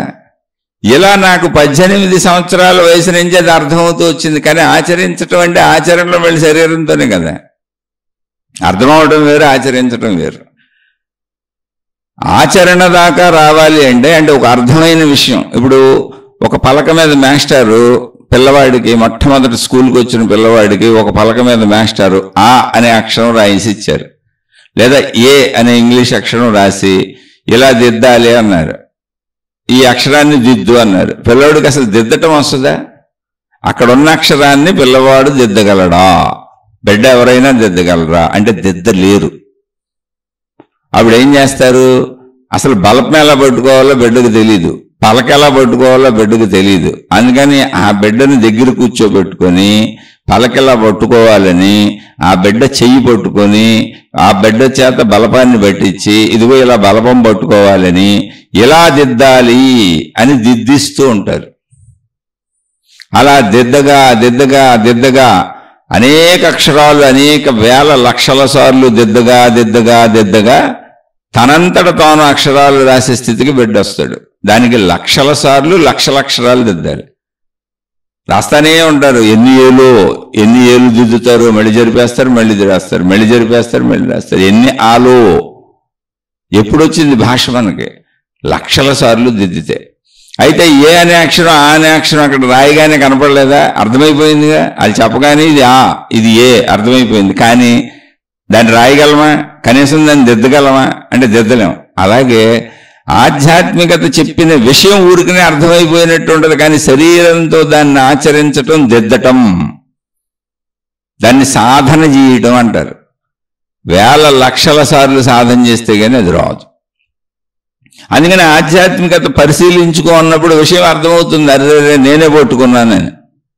కానీ వ్యవహరించేటప్పుడు స్లిప్ అయిపోయి మళ్ళీ మామూలుగా నా దుఃఖానికి వాళ్ళు కారణం, వీళ్ళు కారణం, వాళ్ళు నన్ను అలా అన్నారు, వీళ్ళు నన్ను ఎలా అన్నారు, వీళ్ళు ఎలా అంటారా అలా అంటారా అని మొత్తం మళ్ళీ అన్నీ మోగుతూ ఉంటాం. విషయాసక్తి, ప్రపంచ విషయాలన్నీ తెలుసుకుంటూ ఉంటాం. మనమే అసలు ఎదుటోళ్ళ యొక్క చర్యలకు ఊహించుకుంటూ ఉంటాం. మళ్ళీ ఎదుటోళ్ళు అసలు అనపోయినా అనేసినట్టు ఊహించుకుంటాం. చాలా భావాలు ఉంటాయి మనకే, ఒక మాటను పట్టుకొని పీక్కుంటూ కూర్చుంటాం. ఇవన్నీ కూడా భౌతికంలో శరీరపరంగా వేరు భావనలో జరుగుతున్న విషయాలు. ఆధ్యాత్మిక చదువుకోని వాళ్ళందరికీ ఎప్పటికీ సత్యం తెలియదు. అందుకని ఇలాగే వెళ్ళిపోతారు. మొత్తం ప్రపంచం అంతా ప్రస్తుతం ఇలాగే వెళ్తుంది. ఎంత దారుణంగా ఇలాగే వెళ్తుందంటే మనుషులు తినే వాటిలో కల్తీలు కలిపేసుకుంటున్నారు అందరూ. ఒక ఆయన ఇప్పుడు బియ్యం అమ్ముతాడు అనుకోండి, బియ్యంలో కల్తీలు కలిపేస్తున్నాడు. ఇంకో ఆయన పాలు అమ్ముతాడు అనుకోండి, పాలు కల్తీలు కలిపేస్తున్నారు. ఇంకో ఆయన పప్పులు అమ్ముతాడు, పప్పులు కల్తీలు కలిపేస్తున్నారు. అలా అందరూ ప్రతి దాంట్లోనూ కల్తీలు కలిపేస్తున్నారు. ఇప్పుడు ఏమైంది? మొత్తం మానవులందరూ తమ స్వలాభం కోసం కల్తీలు ఎందుకు కలుపుతున్నారంటే లాభం కోసం. ఆఖరికి తినే వాటినే కల్తీలు కలుపుకొని అందరూ కలిపి మానవ జాతిని వాళ్లే నాశనం చేసేసుకుంటున్నారు. తమను తామే నాశనం చేసుకుంటున్నారు. ఎదుటివాడిని చేస్తున్నాం అనుకుంటున్నారు. అంత మూర్ఖత్వము మూఢత్వంలోకి వెళ్ళిపోతాం. ఎందుకంటే ఇప్పుడు నేను కల్తీ కలిపింది ఆ 100 మంది తింటారు, ఆ 100 మంది కల్తీ కలిపి నేను తింటున్నాను, నా ఇంటికి కూడా వస్తాయిగా అని ఎవడికాళ్ళు అలా అనుకోవట్లా, నా లాభమే చూసుకుంటున్నాడు. ఇదే దేహభ్రాంతి. అది జ్ఞానాన్ని నాశనం చేసేస్తుంది. అక్కడ ఆధ్యాత్మికత ఏమంటుందంటే, నాయన ఒకసారి పరిశీలించుకో, ఇప్పుడు నువ్వు ఈ పాలు కల్తీ కలిపావు కదా, మరి నీ ఇంటికి వచ్చేటువంటి వేరే కిరాణా సరుకులు వేరే నీకు అవసరమైనవి మళ్ళీ అయ్యి ఎవరో కల్తీ కలుపుతారుగా. అప్పుడు నువ్వు పోతావు, నీ కుటుంబ సభ్యులు పోతారుగా. నువ్వు పాలు కల్తీ కలిపితే ఎంతమంది పోయారో, నీ ఇంటికి వచ్చే వస్తువులను కల్తీ కలిపితే అలాగే నువ్వు కూడా పోతావు కదా అని అంతరంగంలోకి ఒకసారి నీకు వివేకం కలిగేలా చెప్పేది ఆధ్యాత్మికత. అంతే. ఆధ్యాత్మికత అని గొప్పతనం ఏం లేదు, అక్కడ ప్రత్యేకత లేదు. అది నిజమే, ఉన్న సత్యాన్ని చెప్పుద్ది. ఆ సత్యాన్ని నువ్వు ఆలోచించట్లా, ఆ సత్యాన్ని నువ్వు చూడట్లా. దేహ భ్రాంతి అంటే ఏంటంటే నా వరకు నేను పరిమితం. అది శరీర భ్రాంతి అంటే ఏం లేదు. ఆ పరిమిత భావనలో ఉండిపోతున్నావు. పరిమితమే, కానీ నువ్వు చేసిన పనులు ఎదుటోళ్ళు కూడా చేస్తారు కదా, అది నీ ఇంట్లోకి కూడా వస్తుంది కదా. అది ఆధ్యాత్మిక చెప్పేది. అందుకని ధర్మంగా ఉండండి అందరూ అని చెబుతుంది. అందరూ ధర్మంగా ఉండండి, ఎవరికాళ్ళు మొత్తం ఎవరికాళ్ళు ధర్మాన్ని పాటించండి, అప్పుడు అందరూ సుఖంగా ఉంటారు. ఎందుకని నేను కల్తీ కలపను, నేను మోసం చేయను, నువ్వు కల్తీ కలపను, నువ్వు మోసం చేయి. నేను మోసం చేయను, కల్తీ కలపను కాబట్టి నువ్వు బాగుంటావు, నువ్వు కల్తీ కలప మోసం చేయవు కాబట్టి నేను బాగుంటాను. అలా అందరూ బాగుంటారు. సత్యం ఏంటి? అందరూ బాగుండాలి. నేను బాగుండాలి, మీరు బాగుండాలి. కాదు నేను ఒక్కడనే బాగుండాలి కనుక మీ అందరినీ మోసం చేసి నేను కల్తీలు కలిపేసి సంపాదించాలి అనే ఆలోచన నాకు ఎప్పుడు వచ్చిందో, నాలాంటి ఆలోచనలు అందరికీ వస్తాయి. అందరూ అదే పని చేస్తారు. అప్పుడు అది నా ఇంట్లోకి కూడా వస్తుంది, నా ఒంట్లోకి కూడా వస్తుంది. ఈ విషయాన్ని ఆధ్యాత్మికత చెబుతుందండి. ముఖ్యంగా ఆధ్యాత్మికత చెప్పేది అసలు పర్సనల్గా వ్యక్తి గురించి అండి. అది ఆధ్యాత్మికత అనేది వ్యక్తిగతము, సామూహికం కాదు. మతం సామూహికం, గురువు సామూహికం, దేవుడు సామూహికం, ఆధ్యాత్మికత వ్యక్తిగతం. ఒక దేవుణ్ణి ఒక సమూహం పూజిస్తూ ఉంటుంది, ఒక మతానికి పెద్ద సమూహం ఉంటుంది, ఒక గురువుని సమూహాలు అనుసరిస్తూ ఉంటాయి, ఒక జ్ఞాన గ్రంథాన్ని ఒక ఆధ్యాత్మిక గ్రంథాన్ని సమూహాలు చదువుకోవచ్చు, అనుసరించవచ్చు. కానీ ఆధ్యాత్మికత పర్సనల్గా వ్యక్తిగతం అంటే ఏంటంటే ఓన్లీ నీకు సంబంధించిందే. ఏంటి నీకు సంబంధించింది అంటే ఎవరి కాళ్ళకి వినేవాళ్ళకి అది వ్యక్తిగతం.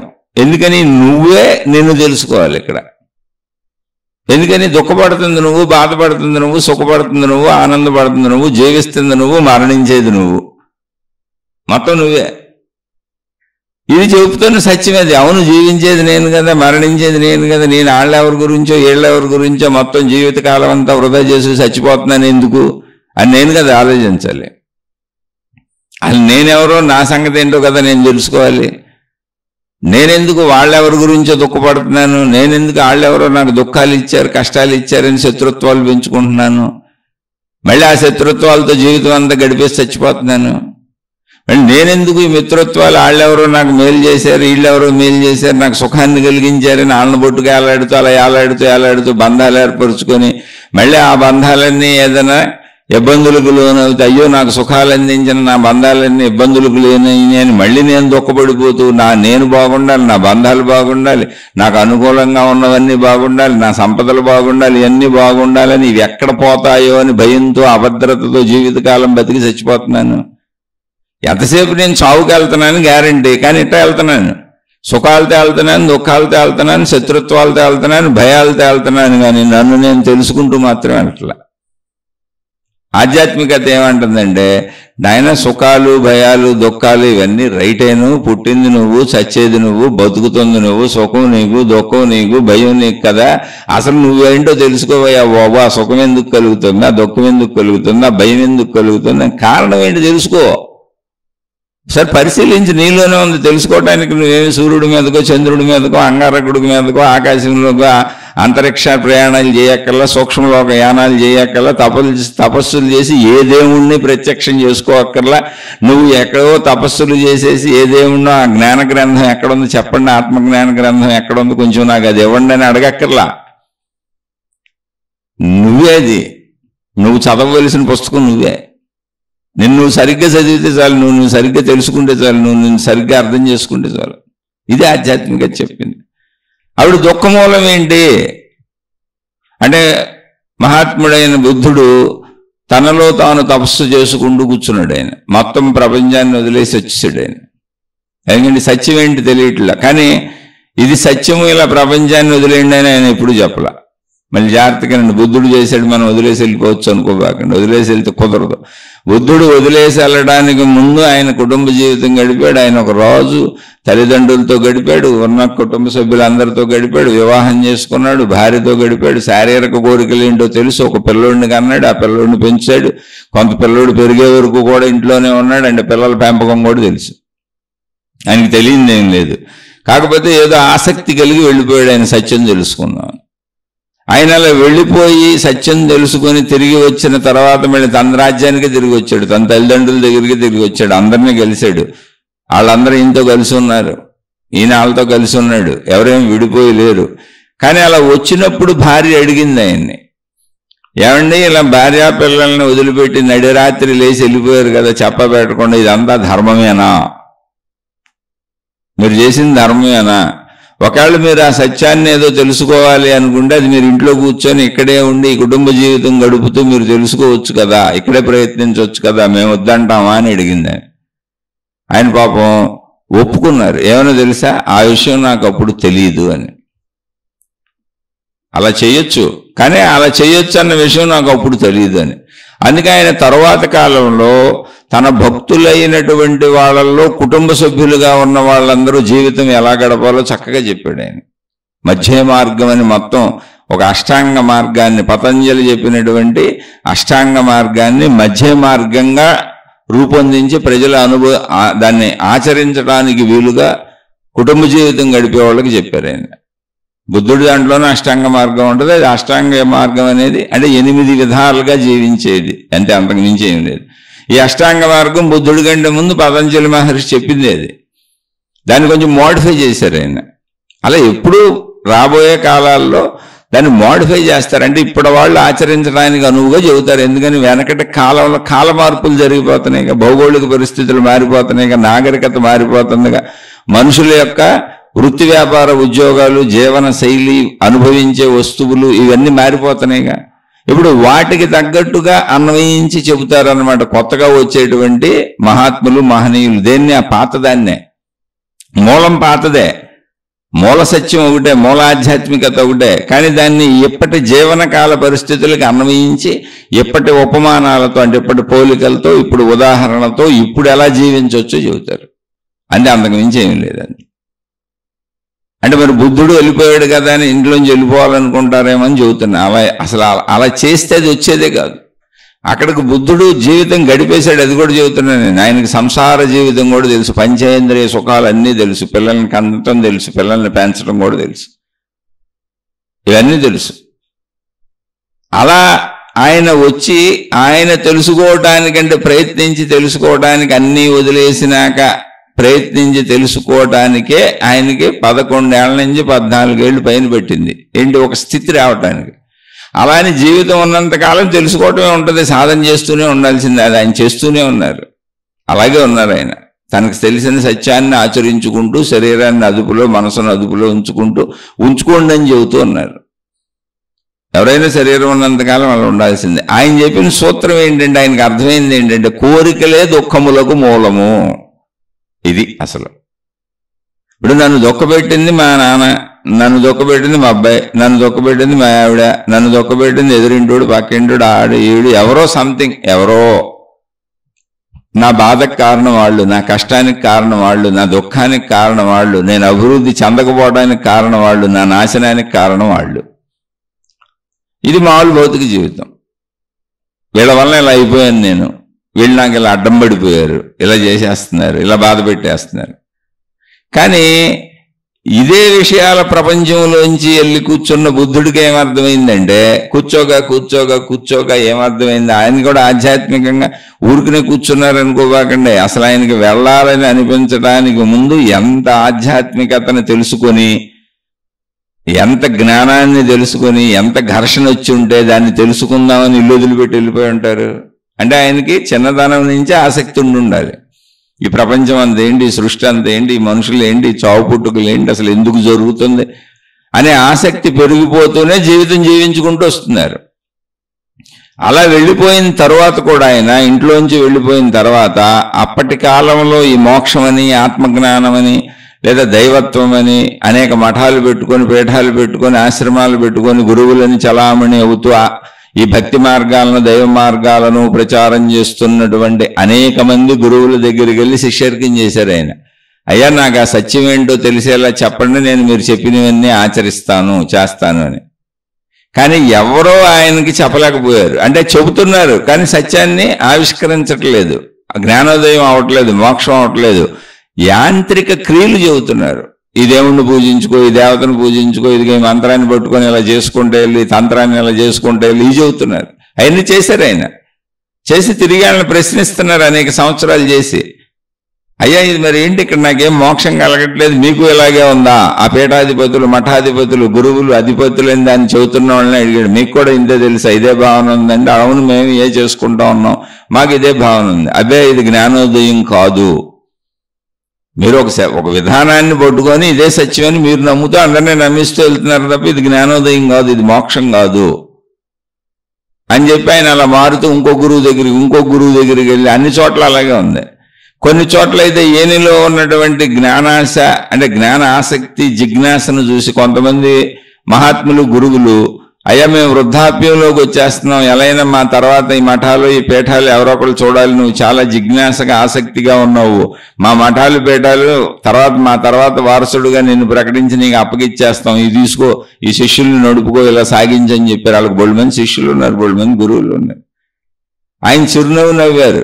మీకే తెలియని దాన్ని మీరు ఎవరికి బోధిస్తున్నారు, మీకే తెలియని దాన్ని మీకు ఎవరికి చెబుతున్నారు, మీకే తెలియనప్పుడు మీరు ఇంతమంది సమూహాలను ఏర్పరుచుకొని ఇలా నమ్మించటం ఏంటి, ఈ విధానంలో ఇలా చేసుకుంటా పోవటమే అని నమ్మించటం ఏంటి? అసలు జ్ఞానోదయం అది కాదు కదా, నాలో ఉన్న దుఃఖాలు కదా పోవాలి, నాలో ఉన్న నేనేంటో కదా నాకు తెలియాలి, నా సంపూర్ణత, నా జీవనం, నా మరణం, నేనెందుకు పుట్టాను, నేనెందుకు చనిపోతున్నాను, అసలు నేనెవరిని, నాకు దుఃఖం ఎందుకు, నాకు సుఖం ఎందుకు, ఇది కదా నాకు కావాల్సిన ఆన్సరు. మీరు ఇంకోటేదో చెబుతున్నారు, ఈ దేవుణ్ణి పట్టుకో, ఈ విధానం పట్టుకో, ఈ మంత్రం పట్టుకో, ఈ తంత్రం పట్టుకో, ఈ యంత్రం పట్టుకో, ఇది చేసుకుంటూ కూర్చో, ఇంతే ఇదే అని చెబుతున్నారు. ఇది చేసుకుంటూ వెళ్తే అదే వస్తుంది, దానంతట అదే వస్తుంది అంటున్నారు. ఎట్ట వస్తుంది? ఎక్కడి నుంచి వస్తుంది?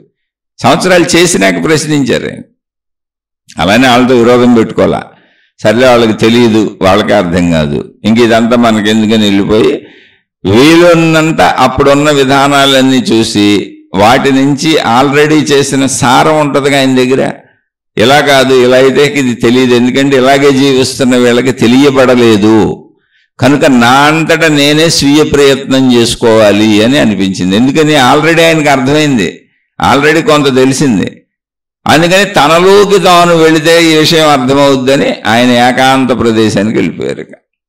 ఇక ఇప్పుడు నాలో నేను, ఇక బయటది లేదు, బయట మతం లేదు, బయట గురువు లేడు, బయట గ్రంథం లేదు, బయట సాధన లేదు, బయట మంత్రం లేదు, యంత్రం లేదు, తంత్రం లేదు, ఇంకేం లేదు. అవన్నీ వదిలేశా. ఇప్పుడు నేను ఫ్రెష్గా నాతో నేను మొదలు పెట్టుకున్నా. నాకు తెలుసుగా. ఇప్పుడు నాలో నేను అసలు నాకు దుఃఖం ఎందుకు, నాకు సుఖం ఎందుకు, నాకు బాధ ఎందుకు, తనలోకి తాను వెళ్ళారు. ఎందుకు కలుగుతున్నాయి ఇవన్నీ అన్నప్పుడు అలా ఆయన తనను తాను గమనించుకున్నప్పుడు తనకు వచ్చినటువంటి అనుభవ జ్ఞాన ఆన్సర్ చెప్పారు. కోరికలే దుఃఖములకు మూలము. ఎవరికైనా సరే అసలు నాకు బాధ ఎందుకు కలుగుతుందంటే ఇది ఇలా జరగాలి, వీళ్ళు ఇలా ఉండాలి అనేటువంటి కోరిక నాకుంది. అంటే నేను అనుకున్నట్టుగా నేను భావించుకున్నట్టుగా అన్నీ ఉండాలని కోరిక నాకుంది. అలాంటి కోరికలు అనేకం ఉన్నాయి నాకు. అవే దుఃఖాలకు మూలం. కోరికలు అన్ని దుఃఖాలకు మూలమేనా అండి అంటే అవును, అన్ని దుఃఖాలకు మూలమే. అదేంటండి మరి మనకు అందులో సుఖాలు కూడా వస్తాయి కదా. సుఖము రాకపోతే వచ్చేది దుఃఖమే. నేను ప్రయత్నించాను, నా కోరిక ఏదో అనుకున్నాను, ఇది అవ్వాలనుకున్నా, సుఖం రాలేదు, వచ్చేది దుఃఖమే. సుఖం వచ్చింది, సుఖం అనిపించింది, కానీ సుఖం పోద్దేమో అన్న బాధ దుఃఖమే. సుఖం పోద్దేమో అన్న భయం దుఃఖమే. అది చూడండి, నేను నాది నా వాళ్ళు పోగేసి కూర్చున్నాం. నాకేమవుద్దో తెలియదు, నా వాళ్ళకేమవుద్దో తెలియదు, నావే అనుకున్నవి ఉంటాయో పోతాయో తెలియదు. ఎప్పుడూ ప్రపంచంలో భవిష్యత్తులో ఏదైనా జరగచ్చు. అంటే రాబోయే నిమిషం ఎలా వస్తుందో తెలియదు. అది నా వాళ్ళ మీద పడిపోద్దా, నా మీద పడిపోద్దా, నా వాటి మీద పడిపోద్దా, ఇందులో ఏదైనా నశింపు ఉంటుందా, అభివృద్ధి ఉంటుందా? నేను నాది నా వాళ్ళు బాగుండాలి, అభివృద్ధి చెందాలని ఆశిస్తే అదే కోరిక. అందులో ఈ కోరికలో అన్ని కోరికలు, లక్షల కోరికలు కలిసి ఉంటాయి. కానీ నాకు తెలియని భయం ఒకటి ఉంది. నేను అనుకున్నట్టు జరగచ్చు, జరగకపోవచ్చు, లేదా నష్టం కూడా జరగచ్చు. కాబట్టి అసలు ఎప్పుడైతే కోరిక ఉందో అక్కడ నీకు సుఖం వచ్చినా కూడా దుఃఖమే ఉంది. ఎందుకంటే సుఖం పోద్దేమో అన్న దుఃఖం ఉంది, సుఖం పోద్దేమో అన్న భయం ఉంది, భయం నుంచి దుఃఖమే వస్తుంది. అందుకని కోరిక కావాలి అన్న భావనతో ప్రయత్నించే ప్రతి వాడికి రాబోయే నిమిషం భయంగా, దుఃఖంగా ఉంటుంది. అందుకే కోరికలే దుఃఖములకు మూలము. కోరికలు తీరినా దుఃఖమే, కోరికలు తీరకపోయినా దుఃఖమే. ఈ సత్యం అర్థమైంది. ఇది మనకు కూడా అర్థమవుతుంది, బ్రహ్మాండంగా అర్థమైంది. అదేంటంటే కోరికలు తీరితే ఆనందం కదని మీరు అనుకోవచ్చు. ఆనందం పోద్దేమో అని భయం. ఈ ఆనందం మళ్ళీ రేపు అనుభవించాలి, ఇదే ఆనందం మళ్ళీ కావాలి. ఒకవేళ ఆనందం పొందాను, ఇప్పుడు ఆనందం పొందాను, మళ్ళీ ఎంత ఆనందం రేపు ఇంత కావాలి, ఇంతకంటే కొంచెం ఎక్కువ కావాలి, లేకపోతే బాధ వస్తుంది. ఇప్పుడు నువ్వు ఎన్ని సుఖాలు అనుభవిస్తావో అవన్నీ నీకు సహజమైపోతాయి. ఎంత డబ్బు సంపాదిస్తావో అది నీకు సహజమైపోద్ది. ఎంత హోదా పెంచుకుంటావో అది నీకు సహజమైపోద్ది. నీ మనసు దాన్ని సహజత్వం చేసేసుకుంటుంది. రేపు ఎంతకంటే ఎక్కువ పొందితే తప్ప నీకు ఆనందం రాదు. నువ్వు ఎప్పుడు ఇంతకంటే ఎక్కువ పొందుతూ ఉంటే తప్ప ఆనందం రాదు. ఎంతకంటే ఎక్కువ పొందుతూ ఉండాలంటే ఎంతకంటే ఎక్కువ కష్టపడుతూ ఉండాలి. ఎంతకంటే ఎక్కువ కష్టపడుతున్నప్పుడు కష్టం ఎప్పుడు బాధనే ఇస్తుంది, దుఃఖాన్నే ఇస్తుంది. కష్టపడకుండా ఏది రాదు. అలా అని కష్టపడినా వస్తుందో రాదో అనే అనుమానం ఉంది, వచ్చింది పోద్దేమో అని అనుమానం ఉంది, నష్టం రావచ్చు, లాభం రావచ్చు, ఏదైనా జరగచ్చు. ఎందుకంటే రాబోయే నిమిషం భవిష్యత్తులో ఉంది, భవిష్యత్తు సృష్టిలో ఉంది. అది ఎలా వస్తుందో నాకు తెలీదు. నేను కోరుకోగలను తప్ప వచ్చింది ఎలా వస్తుంది అనే ఫలితాన్ని నేను తెచ్చుకోలేను నా ఇష్ట ప్రకారం. అంటే నేను కోరుకోగలను, కానీ అది అలా జరుగుద్దా లేదా నా చేతిలో లేదు, సృష్టి చేతిలో ఉంది. కాబట్టి ఏమైంది? కోరుకోవటమే దుఃఖమైంది, కోరుకోవటమే భయమైంది, కోరుకోవటమే బాధ అయింది. తాత్కాలికంగా అది జరిగినప్పుడు ఒకవేళ ఆ కాసేపు సుఖం అనిపించినా అంతకంటే మళ్ళీ పెద్ద సుఖాన్ని పొందితే తప్ప నాకు అది సుఖంగా ఉండదు. మనసుకు అది అలవాటు అయిపోద్ది. తాత్కాలికంగా అది సుఖం అనిపించినా ఆ సుఖం పోద్దేమో అన్న భయం ఉంటుంది, ఆ సుఖం మళ్ళీ పొందలేనేమో అన్న భయం ఉంటుంది. ఈ సుఖం ఎప్పటికీ నాకు కావాలని, శాశ్వతంగా కావాలన్న ఆసక్తి ఉంటుంది. ఇవన్నీ నీకు మళ్ళీ ఎప్పుడు కోరికలు అయిపోయి భవిష్యత్తులో భయాన్ని, బాధని, దుఃఖాన్ని కలిగిస్తాయి. అందుకని కోరిక తీరినా తీరకపోయినా అసలు సంబంధమే లేదు. కోరికలే దుఃఖములకు మూలం. దీనికి మళ్ళీ ఆధ్యాత్మికతలో సమాధానం ఉంది. ఎందుకని కోరికలు దుఃఖములకు మూలం అని ముందు మనకు అర్థం అవ్వాలిగా. మరి కోరుకోకుండా ఎట్టకండి నేను బతికేటప్పుడు, ప్రయత్నించేటప్పుడు నాకు ఆకలేసింది, అన్నం కావాలి, నేను ప్రయత్నించకుండా ఎలా జీవిస్తానండి? కుదరదే. పంచేంద్రియాల జీవితం అసలు కోరుకోకుండా, అనుకోకుండా, కావాలనుకోకుండా ఎలా జీవిస్తాను? అసలు నేను ఆకలి ఉందిగా, అనుకోకుండా ఎలా ఉంటాను? ఆకలి పుడుతుందిగా, కోరిక పుడుతుందిగా. అంటే అక్కడ అద్భుతంగా చెప్పారు. ఏంటి అద్భుతం? మనం ఆధ్యాత్మిక చదువుకోకుండా నేను శరీరమే అని అయితే అప్పుడు ఏం చేస్తామంటే మనం అడ్డదిడ్డంగా మన ఇష్టం వచ్చినట్టు జీవించేస్తాం. అలా అడ్డదిడ్డంగా సాగుతున్నదే ఇప్పుడున్న ప్రపంచం. ఎవడికి దొరికినంత, ఎలా దొరికినంత అటు దోచేసుకోవటం. ఏదైనా సరే, అది డబ్బు కావచ్చు, ప్రేమ కావచ్చు, అభిమానం కావచ్చు, సేవ కావచ్చు, ఏ పేర్లైనా పెట్టుకో, ఎదుట వాడిని నమ్మించి దోచేసుకోవటమే. అది ఆధ్యాత్మికంలోనూ కావచ్చు, భక్తిలోనూ కావచ్చు, దేవుడిలోనూ కావచ్చు, మతంలోనూ కావచ్చు, భౌతికమైన వృత్తి, వ్యాపార, ఉద్యోగాలు అన్నింటిలోనూ కావచ్చు. ఎక్కడైనా సరే ఎదుటోడు ఎలా దొరికితే అలా వాడిని వాడేసుకోవటం, దోచేసుకోవటం, ఎదుటి వాళ్ళు ఎవరైనా సరే. ఇది ఆధ్యాత్మిక చదువుకోనప్పుడు జరిగేటువంటి అడ్డదిడ్డ జీవితం. ఇక్కడ ఆధ్యాత్మికత మళ్ళీ ఏం చెబుతుందంటే, నాయన ఇలా అందరూ అడ్డదిడ్డంగా వెళ్ళిపోతే ఏమైందో చూడండి, ఒకళ్ళనొకళ్ళు బాధ పెట్టుకొని సుఖాలు లేకుండా దుఃఖాలకు గురైపోతూ, భయపడిపోతూ, బాధపడిపోతూ, నిరంతరం విసుగులు, కోపాలు, చికాకులు, డిప్రెషన్లు, ఒత్తిళ్లకు లోనైపోయి బతుకుతున్నారు నాయన. ఈ ఘోరాలేంటి, నేరాలేంటి, యుద్ధాలేంటి, అశాంతులేంటి, ఏంటినైనా ఒక చిన్న కుటుంబం శాంతిగా లేదు, ఒక దేశము శాంతిగా లేదు, ప్రపంచము శాంతిగా లేదు. ఎలానైనా ఒక్క మనిషి కూడా శాంతిగా ఉండలేదు. కాబట్టి నువ్వు ఒకసారి ఇలా ఆలోచించి చూడు అంది ఆధ్యాత్మికత. ఎలా అంటే అసలు నువ్వు పని చేయి, నీకేం కావాలో దాన్ని ఆశించు. అంటే నీ చేతిలో ఉన్న సత్యాన్ని గుర్తించు. ఇప్పుడు నీకు ఆకలి వేసింది, ఆకలికి నాకు ఫలానా కావాలి, నేను సంపాదించుకోవాలని ప్రయత్నించావు. ఆ ప్రయత్నంలో నాకు ఫలానా ఫలితమే కావాలని నువ్వు ప్రయత్నించావు, తప్పు లేదు. ఎందుకంటే ఆ ఫలానా అనేది ప్రపంచంలో ఉంది కాబట్టి. కానీ అది వస్తుందా రాదా నీ చేతిలో ఉందా? ఫలితం నీ చేతిలో ఉందా అంటే లేదండి. ఫలితం ఎక్కడుంది? సృష్టి చేతిలో. అంటే సృష్టి అనేది ఏదన్నా మహిమగా మాయగా అక్కడ పెట్టుకొని నీకు ఇస్తుందా సృష్టి చేతిలో అంటే? కాదండి. మరేంటి సృష్టి అంటే ఏంటి? ఏమీ లేదు. సృష్టి అనే పదం వాడాను కానీ సృష్టిలో ఉన్నటువంటి భౌగోళిక పరిస్థితులు, సృష్టిలో ఉన్నటువంటి నాలాంటి మనుషులే 800 కోట్ల మంది ప్రయత్నించుకుంటున్నారు. అలాగే చెట్లు, పొట్లు, చేమలు, పంచభూతాలు ఇవన్నీ కలిస్తే ఏకతాటిపై సృష్టి అంతా నడుస్తూ ఉంటే, అంటే ఈ మొత్తం అన్నీ కలిసి సృష్టి అంటే, అప్పుడు నేను అనుకున్న ఫలితం నాకు రావచ్చు, రాకపోవచ్చు. ఎందుకని నేను అనుకుంటున్న దానికి సృష్టిలో జరిగేదానికి సంబంధం ఉండాలిగా. అందరూ ప్రయత్నించుకుంటున్నారు, అన్నీ ప్రయత్నించుకుంటున్నాయి, సృష్టి మొత్తం ప్రయత్నంలోనే ఉందిగా, కదలికల్లోనే ఉందిగా. కాబట్టి ప్రయత్నం నాకు సృష్టిలోంచి రావాలంటే ఎదుటి మనిషి దగ్గర నుంచి రావాలి, ఎదురు చెట్టు దగ్గర నుంచి రావాలి, ఎదురు పుట్ట దగ్గర నుంచి రావాలి. ఇప్పుడు చెట్టు పెట్టి కాయలు కావాలనుకున్నాం, ఆ చెట్టు బతికి ఉండాలి, దానికి ఏ పురుగులు పట్టకుండా ఉండాలి, దానికి సారం ఉండాలి, భౌగోళిక పరిస్థితులు దానికి అనుకూలించాలి, పంచభూతాలు దానికి అనుకూలించాలి. అప్పుడు పళ్ళు వస్తాయా రావా అనేది వచ్చినాక తెలుస్తుంది. ధనమైన అంతే, ఎదుటి మనిషి నుంచి పొందే అభిమానం, సుఖాలైన అంతే, ఏదైనా అంతే. అంటే ఇవన్నీ సృష్టి మీద ఆధారపడి ఉన్నాయి. అంటే ఏదో ఒక దైవశక్తి అక్కడ కూర్చొని సృష్టిలా ఇస్తుందని కాదు. అలాంటి పిచ్చోహలు చెందకండి. సృష్టి అంటే సృష్టిలో ఉన్న సమస్తము, వీటన్నింటి మీద ఆధారపడి ఉంది. వాటన్నింటి చలనము, గమనము, కదలికలన్నీ కరెక్ట్గా జరిగితే నాకు ఏ ఫలితం వస్తుందో తెలియదు. అది కూడా నాకు ఫలితం రావాలి అంటే నేను ప్రయత్నిస్తేనే వస్తుంది. ప్రయత్నించకుండా అసలు ఫలితమే రాదు. ప్రయత్నం లేనోడికి ఫలితం కూడా లేదు. ప్రయత్నించి నువ్వు చేస్తే ఎంతో కొంత ఫలితం తప్పకుండా వస్తుంది. ఎందుకంటే ప్రయత్నం ఉందిగా నీకు కావాలని.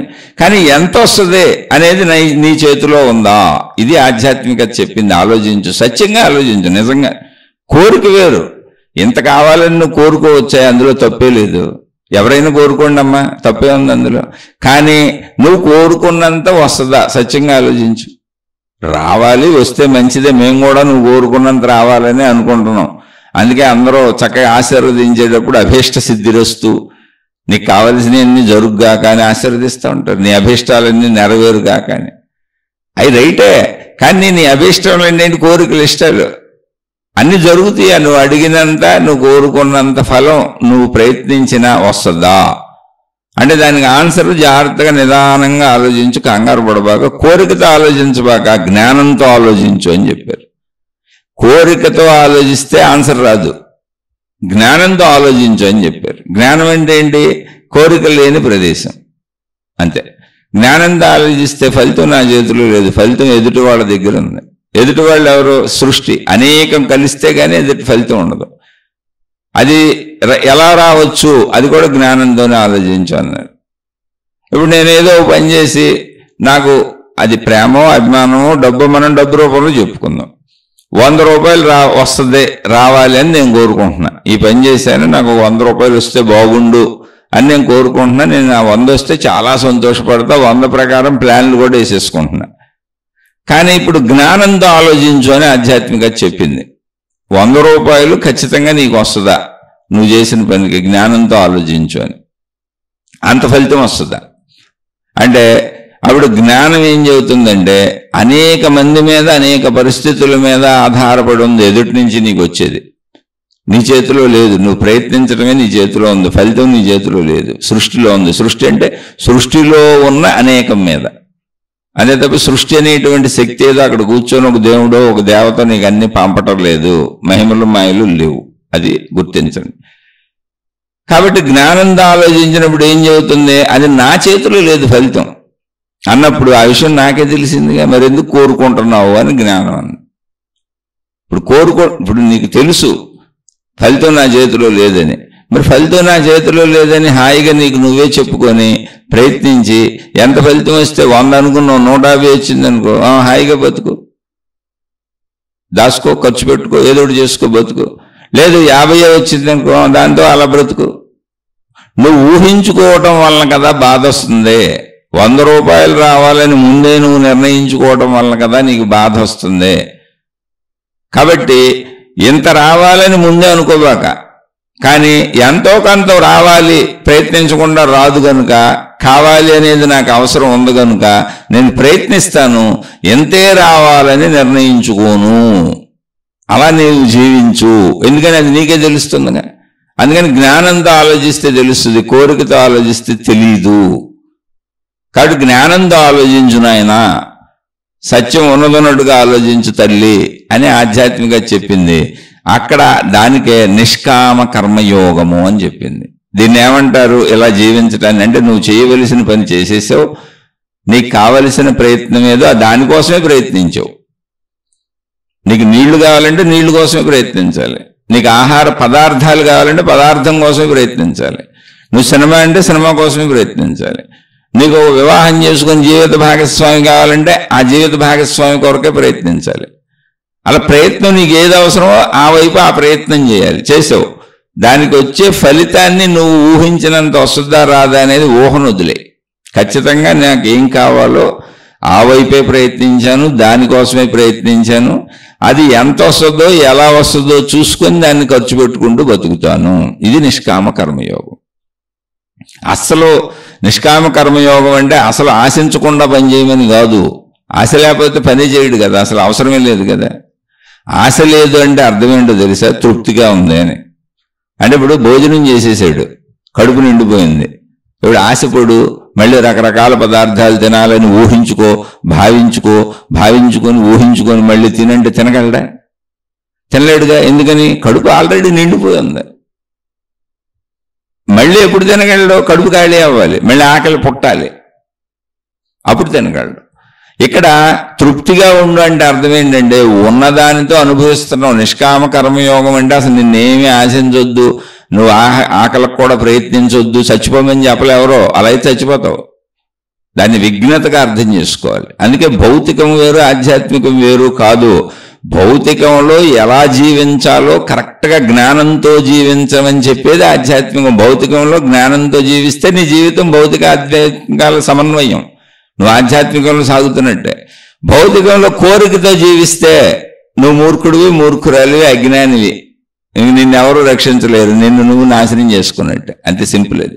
అందుకే కోరికలే దుఃఖములకు మూలము. ఈ విషయం ఎప్పుడు 18 ఏళ్ల ప్రాయంలోనే ఆ సెంటెన్స్ వింటున్నప్పుడు అర్థమైంది. కానీ ఆ అనే అక్షరం 1,00,000 సార్లు దిద్దితే గానీ పిల్లోడికి ఆ రాయటం కుదరల. అప్పుడెప్పుడో కోరికలే దుఃఖములకు మూలమని 18 ఏళ్ల వయసులో విన్నటువంటి వాక్యము ఎన్నిసార్లు చదువుకుంటున్నా, ఎంత చదువుకుంటున్నా, ఎన్ని గ్రంథాలు చదువుతున్నా, ఎంతమంది గురువుల దగ్గరికి వెళ్తున్నా, ఎన్ని గ్రంథాలు ఇంకా ఇంకా విస్తారంగా తెలుసుకుంటున్నా, ఎంత ఆత్మజ్ఞానం దాకా వచ్చేసినా సంపూర్ణంగా అది అలవడలేదు, నిష్కామ కర్మయోగం రాలేదు. కానీ 18 ఏళ్ల నుంచి 55 ఏళ్ల వరకు పర్సెంటేజ్లో మార్పు వచ్చింది. అంటే నేను అనుకున్నది ప్రయత్నించాను, కానీ అది రాకపోయినా నాకు ఇప్పుడు దుఃఖం కలగదు, కానీ వస్తే బాగుండని ఆశ ఉంది. అలా పర్సెంటేజ్ తగ్గుతూ 55 ఏళ్లకి వస్తే బాగుండే అని ఉంది, రాకపోతే ఫలితం కించిత్తు బాధ కలుగుతుందా. అది వరకు 18 ఏళ్లప్పుడు కలిగిన విపరీతమైన రోదన, దుఃఖము, బాధ, ఈర్ష్య, అసూయ, ద్వేషము, శత్రుత్వము ఇటువంటివి ఏమీ లేవు. కానీ అర్రే వస్తే బాగుండేదే, రాలేదే మనం అనుకున్నంత అని కొంచెం మనసు మదన పడుతుంది. ఆ మదన శత్రుత్వంగానో ఏదో ఎవరో ఒకళ్ళ మీద నిందారోపణగానో లేదా దుఃఖంగానో మారటంలా, కానీ మదన ఉంది లోపల. అంటే కొంచెం బాధ ఉంది, కొంచెం ఇబ్బంది ఉంది. అయ్యో వస్తే బాగుండేదే, ఎలాగైనా అది వచ్చేట్టు ప్రయత్నిద్దామా అనే ప్రయత్నం కూడా ఉంది మళ్ళీ అక్కడ. అంటే ఏంటి, ఇంకా సంపూర్ణత్వం రాల, ఇంకా సంపూర్ణ తృప్తి కలగల. అంటే ఆనే అక్షరం ఇంకా దిద్దాల్సిందే. అంటే కోరికలే దుఃఖములకు మూలము అనేది 18 ఏళ్ల వయసులో అర్థమైతే ఆ స్థితి, నిష్కామ కర్మయోగం అనే స్థితి 55 ఏళ్ళైనా నాకు రాల. నా మానసిక స్థితి ఎక్కడ ఉందో చెప్పాను ఇప్పుడు. ఈ 55 ఏళ్లకు ముందు 51 ఏళ్ల వరకు ప్రపంచంలోనే ఉన్నా. ఈ మధ్యలో 4 ఏళ్ళు జీవితకాలం మౌనం పెట్టుకున్నా. ఈ మధ్యలో 4 ఏళ్ళు జీవితకాలం మౌనం పెట్టుకొని ప్రాపంచిక విషయాలు తగ్గటం వలన, ప్రాపంచిక సంబంధ బాంధవ్యాలు తగ్గటం వలన ప్రశాంతంగా ఎక్కువ ఉంటూ నాలో నేను సాధన చేసుకుని, అంటే నన్ను నేను గమనించుకొని, సాధన అంటే ఏదో పొడిసేసింది కాదు, నన్ను నేను గమనించుకొని, నన్ను నేను తెలుసుకొని నాకు సమయం ఎక్కువ ఉండటం వలన నా కుటుంబ సంబంధ బాంధవ్యాల వరకు చూసుకొని సమయం మిగులుతుంది. అది వరకు వృత్తి, వ్యాపార, ఉద్యోగాలు, బిజినెస్లు ఉండే 1000 మందితో సంబంధం ఉండేది. నన్ను నేను చూసుకోవడానికి కూడా టైం చాలా తక్కువ ఉండేది. అక్కడ మళ్ళీ చూసుకోవటం, గమనించుకోవడం, చదువుకోవటం, మళ్ళీ భౌతిక విషయాలన్నీ బుర్ర నిండి ఉండే. ఇప్పుడు అసలు భౌతికమైన విషయాలు బుర్రలో ఏమీ లేవు, కేవలం కుటుంబ సంబంధ విషయాలు. అందుకని 4 ఏళ్ళు సమయం ఎక్కువ మిగలటం వలన ఆ అనే అక్షరాన్ని ఎక్కువ దిద్దటం కుదిరింది. ఆ ఏ అనేటువంటి మాస్టర్ పలక మీద రాసిచ్చిన అక్షరాన్ని ఎక్కువ దిద్దటం కుదిరింది. అలా ఈ మౌనంలో, అంటే ప్రాపంచిక విషయాలు కొంచెం తగ్గించుకున్నప్పుడు, అంటే తగ్గినప్పుడు ఆటోమేటిక్గా పరిస్థితులు వచ్చినాయి అంతే. అలానే అది కూడా నాకు ఎందుకు జరిగింది అంటే, ఆ ప్రశాంతత ఎందుకు వచ్చింది అంటే, నా భార్య నా ఇంట్లోనే ఉంది, నా పిల్లలు నా ఇంట్లోనే ఉన్నారు, నా పిల్లలతో కానీ నా భార్యతో కానీ నేను నాకు కావలసినవన్నీ తీర్చుకోవచ్చు. చక్కగా నా పిల్లలతో ఆనందంగా గడపచ్చు, నా భార్యతో ఆనందంగా గడపచ్చు. అయ్యేం పోలా, నా ఇల్లు నాకే ఉంది, తినడానికి తిండి ఉంది, అన్నీ ఉన్నాయి అక్కడ. ప్లస్ అప్పటికే 51 సంవత్సరాలంటే నేను అప్పటికే సంపూర్ణమైనటువంటి జీవితాన్ని అనుభవించేశాను. ఇంకా అంతకంటే అనుభవించడానికి ఏమి ఉండదు మనిషి జీవితంలో. తల్లిదండ్రుల పెంపకం చూశాను, అన్నదమ్ములు, అక్క చెల్లెళ్ళు ఇవన్నీ చూశాను, స్నేహితులు చూశాను, పెరుగుతూ వచ్చాను, వివాహాలు చేసుకున్నాను, సినిమాలు, షికారులు, ప్రపంచం చూశాను, గురువులు, మహాత్ములు, ఆధ్యాత్మికంగా తిరుగుతూ సాగుతూ వస్తున్నాను. అటు భౌతిక ప్రపంచాన్ని అనుభవిస్తున్నాను, ఇటు ఆధ్యాత్మిక ప్రపంచాన్ని, దైవీ ప్రపంచాన్ని అనుభవిస్తున్నాను. వివాహం చేసుకున్నాను, చక్కగా కాపురం చేశాను, పిల్లల్ని కన్నాను, వాళ్ళని ముద్దుగా మురిపంగా పెంచుకున్నాను. అలా సాగుతూ 51 ఏళ్ళు వచ్చేసాను. అందుకే మీరు కుటుంబ జీవితంలోకి వెళ్ళి మనోతృప్తి, ఒక శాంతి కలగాలి అని చెబుతున్నాను. అది అర్థం అవ్వాలంటే అంటే నాకు అలా అర్థమవుతుంది కనుక. కానీ పూర్తిగా అర్థమైందంటే కాదు, నేను సామాన్యుడిని అని ఎప్పుడు చెబుతాను. ఈ 51 సంవత్సరాలకు ముందు అందరితో కలిసి ఉండి చేస్తున్నప్పుడు నేను ఎంత తెలుసుకుంటున్నా, ఎన్ని తెలుసుకుంటున్నా, ఎంత చదువుకుంటున్నా, ఎంతమంది ఉపన్యాసాలు విన్నా, ప్రాపంచిక విషయాలలో నేను చేయవలసిన పనులు, బాధ్యతలు ఇవన్నీ కూడా చాలా హైయెస్ట్లో ఉండే. ఎందుకంటే ధన సంపాదన, వ్యాపారాలు ఉన్నాయి అక్కడ. అందువలన సత్యము తెలిసిన, శరీరంతో ఆచరించవలసినటువంటి భౌతిక విషయాలు ఎక్కువ ఉండటం వలన వాటికే టైం సరిపోయేది. అనుకోకుండా వచ్చిన ఘర్షణల్లో, అనుకోకుండా వచ్చినటువంటి మానసిక సంఘర్షణల్లో, కుటుంబ సమస్యల్లో వదిలేయాల్సి వచ్చింది. వదిలేసి పక్క వచ్చాను. 4 ఏళ్ళు ఖాళీకి కూర్చున్నాను. సమయం మొత్తం మిగిలిపోయింది. అప్పటికే నాకు జిజ్ఞాస ఆల్రెడీ అందులో సాగుతున్నాను. కాబట్టి సంసార జీవితం చూసేశాను. ఒకవేళ సంసార జీవితం అనుభవించాలంటే భార్య ఉంది, పిల్లలతో ఆనందాన్ని చూసేసాను. అలానే పిల్లలతో ఆనందాన్ని అనుభవించాలంటే పిల్లలు ఉన్నారు. అసలు పిల్లలు పెద్దోళ్ళు అయిపోయారు. మా అమ్మాయి చదువు కూడా ఈ సంవత్సరం పూర్తి అయిపోయింది. ఎంఎస్ చేసేసింది, కంప్లీట్ అయిపోయింది. ఇప్పుడు మా అబ్బాయి ఇంకా చదువుకుంటున్నాడు. బీటెక్ సెకండ్ ఇయర్ అయిపోయింది, థర్డ్ ఇయర్లోకి వెళ్తాడు ఈ సంవత్సరం. అంత పెద్దోళ్ళు అయిపోయారు. అంటే ఏంటి, బాధ్యతలు వాళ్ళు చేసుకోగలిగిన స్థితికి వచ్చారు. అలానే వాళ్ళని చూసి ఆనందంగా కబుర్లు చెప్పి మళ్ళీ మేము అందరం కలిసి సినిమాలకు వెళ్తాం, షికారులకు వెళ్తాం, హోటల్స్కి వెళ్తాం. భౌతిక జీవితం ఎక్కడ ఏమీ తగ్గలేదు. జీవితకాల మౌనం అని నేను పెట్టుకుంది, ఇతరులు నాతో సంభాషించకుండా, నేను ఇతరులతో సంభాషించకుండా. దానికి కూడా కారణం మీకు చెప్పాను. చెత్త కబుర్లు ఎందుకు, అనవసరం ఎందుకు, నేను అన్ని వదిలేసి వచ్చాను కనుక ఎందుకు వదిలేసావు, ఇదేంటి అదేంటి అన్నదానికి అనేకమైన తలబాదుడు మాటలు ఎందుకు, ఎవరితో ఏ సమస్య లేదు. జీవితకాలం మౌనం అంటే ఎవరో నన్ను అడగరు, నేను ఎవరికి చెప్పక్కర్లేదు. ఎందుకంటే అక్కడ జరిగింది ఏమీ లేదు, వదిలేసింది నేనే. సింపుల్. అంతే తప్ప మళ్ళీ భక్తి కాదు, దేవుడు కాదు, ఆధ్యాత్మికత కాదు. దానికోసం ఏం వదలక్కర్లేదు. అదే నేను చెబుతున్నా. అసలు దానికోసం అయితే ఏం వదలక్కర్లేదు. అందులో ఉంటేనే బాగా తెలుస్తుంది, కుటుంబంలో ఉంటేనే బాగా తెలుస్తుంది. అలానే నేను కుటుంబంతోనే ఉన్నా. కాబట్టి ఈ అర్థమయ్యే విధానం అనే ప్రాసెస్ సాగుతుంది. దిద్దుకోవటమే. ఆ అనే అక్షరం దిద్దినట్టు, ఏ అనే అక్షరం దిద్దినట్టు అన్నీ అలా జీవితంలో ఒక్కొక్కటి నేర్చుకుంటే ఎలా వచ్చామో ఇది కూడా ఒక మానసిక మెచ్యూరిటీ, జ్ఞాన ఎదుగుదల జరుగుతూ ఉంటుంది. ఇది నాకు ఈ జీవితకాలం మౌనం అని పెట్టుకున్న మౌన కాలంలో అత్యధికంగా నా గురించి నాకు తెలిసింది. ఇంతకు ముందు కూడా తెలిసేమో, కానీ భౌతిక విషయాలు ఎక్కువ ఉండేవి. పడుకునే వరకు ఆలోచిస్తూ ఉన్నాడు. పొద్దున్నే లేస్తే నీ వ్యాపారం ఏంటి, ఇదేంటి అదేంటి, మనుషులేంటి, వాళ్ళేంటి వీళ్ళేంటి అన్నీ అనేకం. నాకు వేల మందితో సంబంధాలు ఉన్నాయి. మా వ్యాపారాలు కోటాను కోట్ల రూపాయలతో వ్యాపారాలు ఉండే. సంబంధ బాంధవ్యాలు వేల మందితో. సంవత్సరానికి టర్నోవర్ కోట్లలో ఉండేది.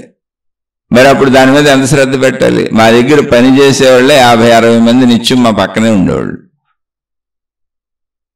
అయితే చిత్రమైన విషయం ఏంటంటే ఇవన్నీ కూడా దైవీ సంబంధమైన మార్గాల్లో సాగినాయి, బయట వ్యాపారాలు కాదు మాయి. అందుకని నా ఆధ్యాత్మికత దెబ్బతినల.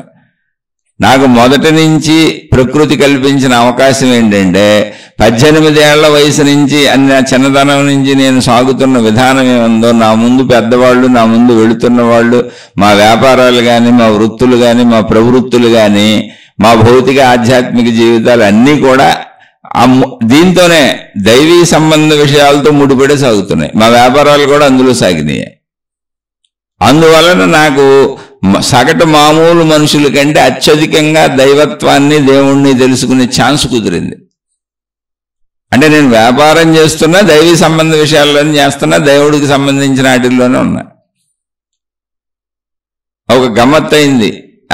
అది సహజంగా ఎక్కువ మందికి ఇలా ఉండదు జీవితం. అందుకని అది అలా సాగుతూ రావటం వలన కూడా నేను ఎక్కువ దేవుడి గురించి అందులోనే ఉంటూ తెలుసుకుంటానికి కుదిరింది. కానీ వ్యాపారాలు కనుక, వృత్తులు కనుక, రోజు దాంతో గడపాలి కనుక, అక్కడ డబ్బు సంబంధం ఉంది కనుక, రోజు ఉండేవాళ్ళే పక్కనే 50-60 మంది రోజు ఉండే వాళ్ళు పనులు చేస్తూ ఉంటారు కనుక, ఇది కాక వేల మందితో సంబంధాలు కనుక బిజీ ఎక్కువ ఉండేది. ఆ బిజీలో నాకెంత ఆసక్తి ఉన్నా, నేను ఎంత ఆధ్యాత్మిక ఆసక్తి ఉన్నా, నన్ను నేను చూసుకోవాలనుకున్నా, కాలం ఒకటే అందరికి 24 గంటలుగా. అందుకే నేను మీకు ఇప్పుడు కూడా చెబుతా, కొంతకాలం మిగిల్చుకోండి అని ప్రతి శీర్షికలో చెబుతా. కాలము మిగలాలి. నీకు అర్థం అవటం వేరు, కానీ దిద్దటానికి సమయం ఉండొద్దు. ఆ అనే అక్షరాన్ని పలక మీద రాసిచ్చారు, ఏ అనే అక్షరాన్ని పలక మీద రాసిచ్చారు. ఓకే, ఇది ఆ అని నీకు తెలిసింది. ఈసారి అటువంటి ఆకృతిని ఎక్కడన్నా చూస్తే అది ఆ అని గుర్తుపడతావు, కానీ నువ్వు ఆ అని రాయలేవుగా. ఏ అనే అక్షరాన్ని గుర్తుపడతావు, కానీ ఏ రాయలేవుగా. అంటే ఆచరణ రాదు, గుర్తుపడతావు. అంటే వాళ్ళు చెప్పిన పాఠం మనం అప్పచెప్పేస్తాం. ఇప్పుడు నేను చెప్పేది వాచా వేదాంతం అని అందుకే అంటాను. నా ముందు మహాత్ములు చెప్పింది విని, నా ముందు మహాత్ములు రచించిన పుస్తకాలు చదివి, నా ముందు మహాత్ములు వాళ్ళ ఉపన్యాసాల ద్వారా ప్రవచనాల ద్వారా అందించిన జ్ఞానాన్ని విని వాచా వేదాంతం చెబుతున్నా. అంతే తప్ప ఆ అనే అక్షరం నాకు రాయటం రాదు ఆధ్యాత్మికతలో, ఏ అనే అక్షరం నాకు రాయటం రాదు ఆధ్యాత్మికతలో. ఆధ్యాత్మిక జ్ఞాన సంపన్నుడను కాను, వెనుకడి జ్ఞానం నాది వాచా వేదాంతం. అందుకే నేను సామాన్యుడిని అని చెబుతాను. ఎందుకు చెబుతానంటే ఇది నిజం. ఏ అనే అక్షరం గుర్తుపెట్టగలిగిన ప్రతివాడు భాష మీద పట్టొచ్చిన వాడు కాదు. ఏ అనే అక్షరాన్ని రాయగలిగిన వాడే భాష మీద పట్టొచ్చినవాడు.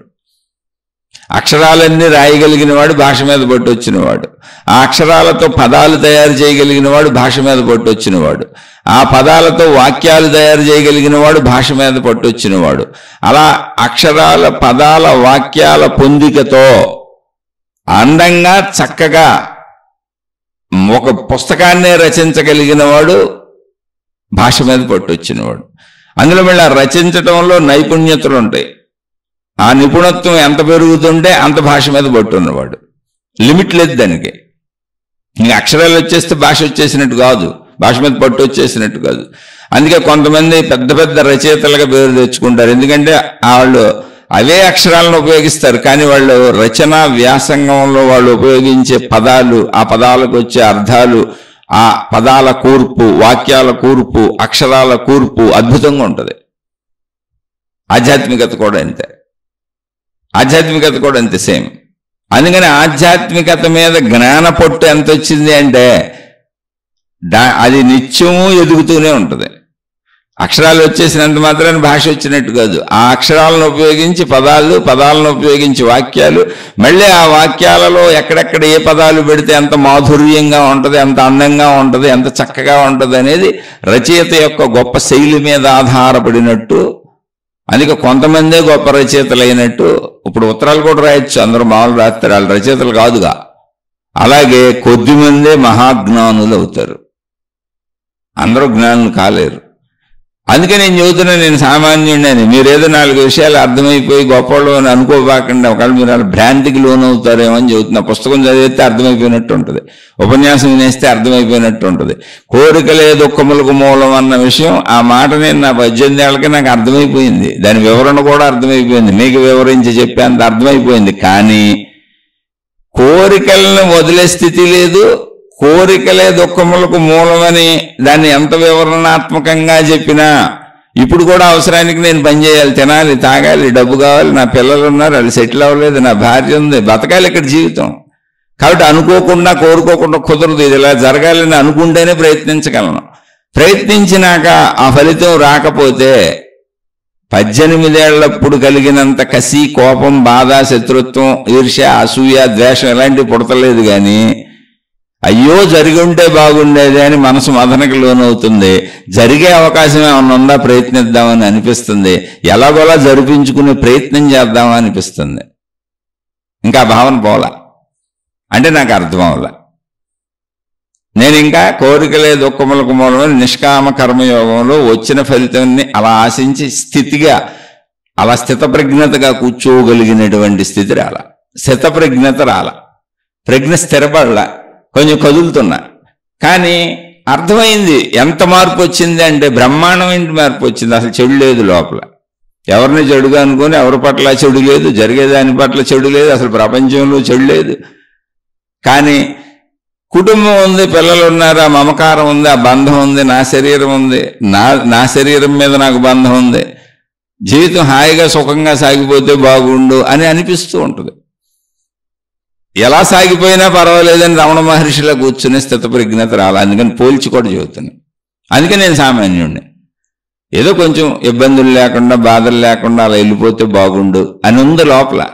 అలా ఇబ్బందులు వచ్చినప్పుడు బాధ కలుగుతుంది. కానీ ఆ బాధ తీవ్ర దుఃఖం కాదు, తీవ్ర మనస్తాపం కాదు. లోపల కించిత్తు అయ్యో అయితే బాగుండేది అని అనిపిస్తుంది, బాధ అయితే కలుగుతుంది. రమణ భగవానులు లాంటి వాళ్ళకి అలా స్థిత ప్రజ్ఞత వచ్చింది.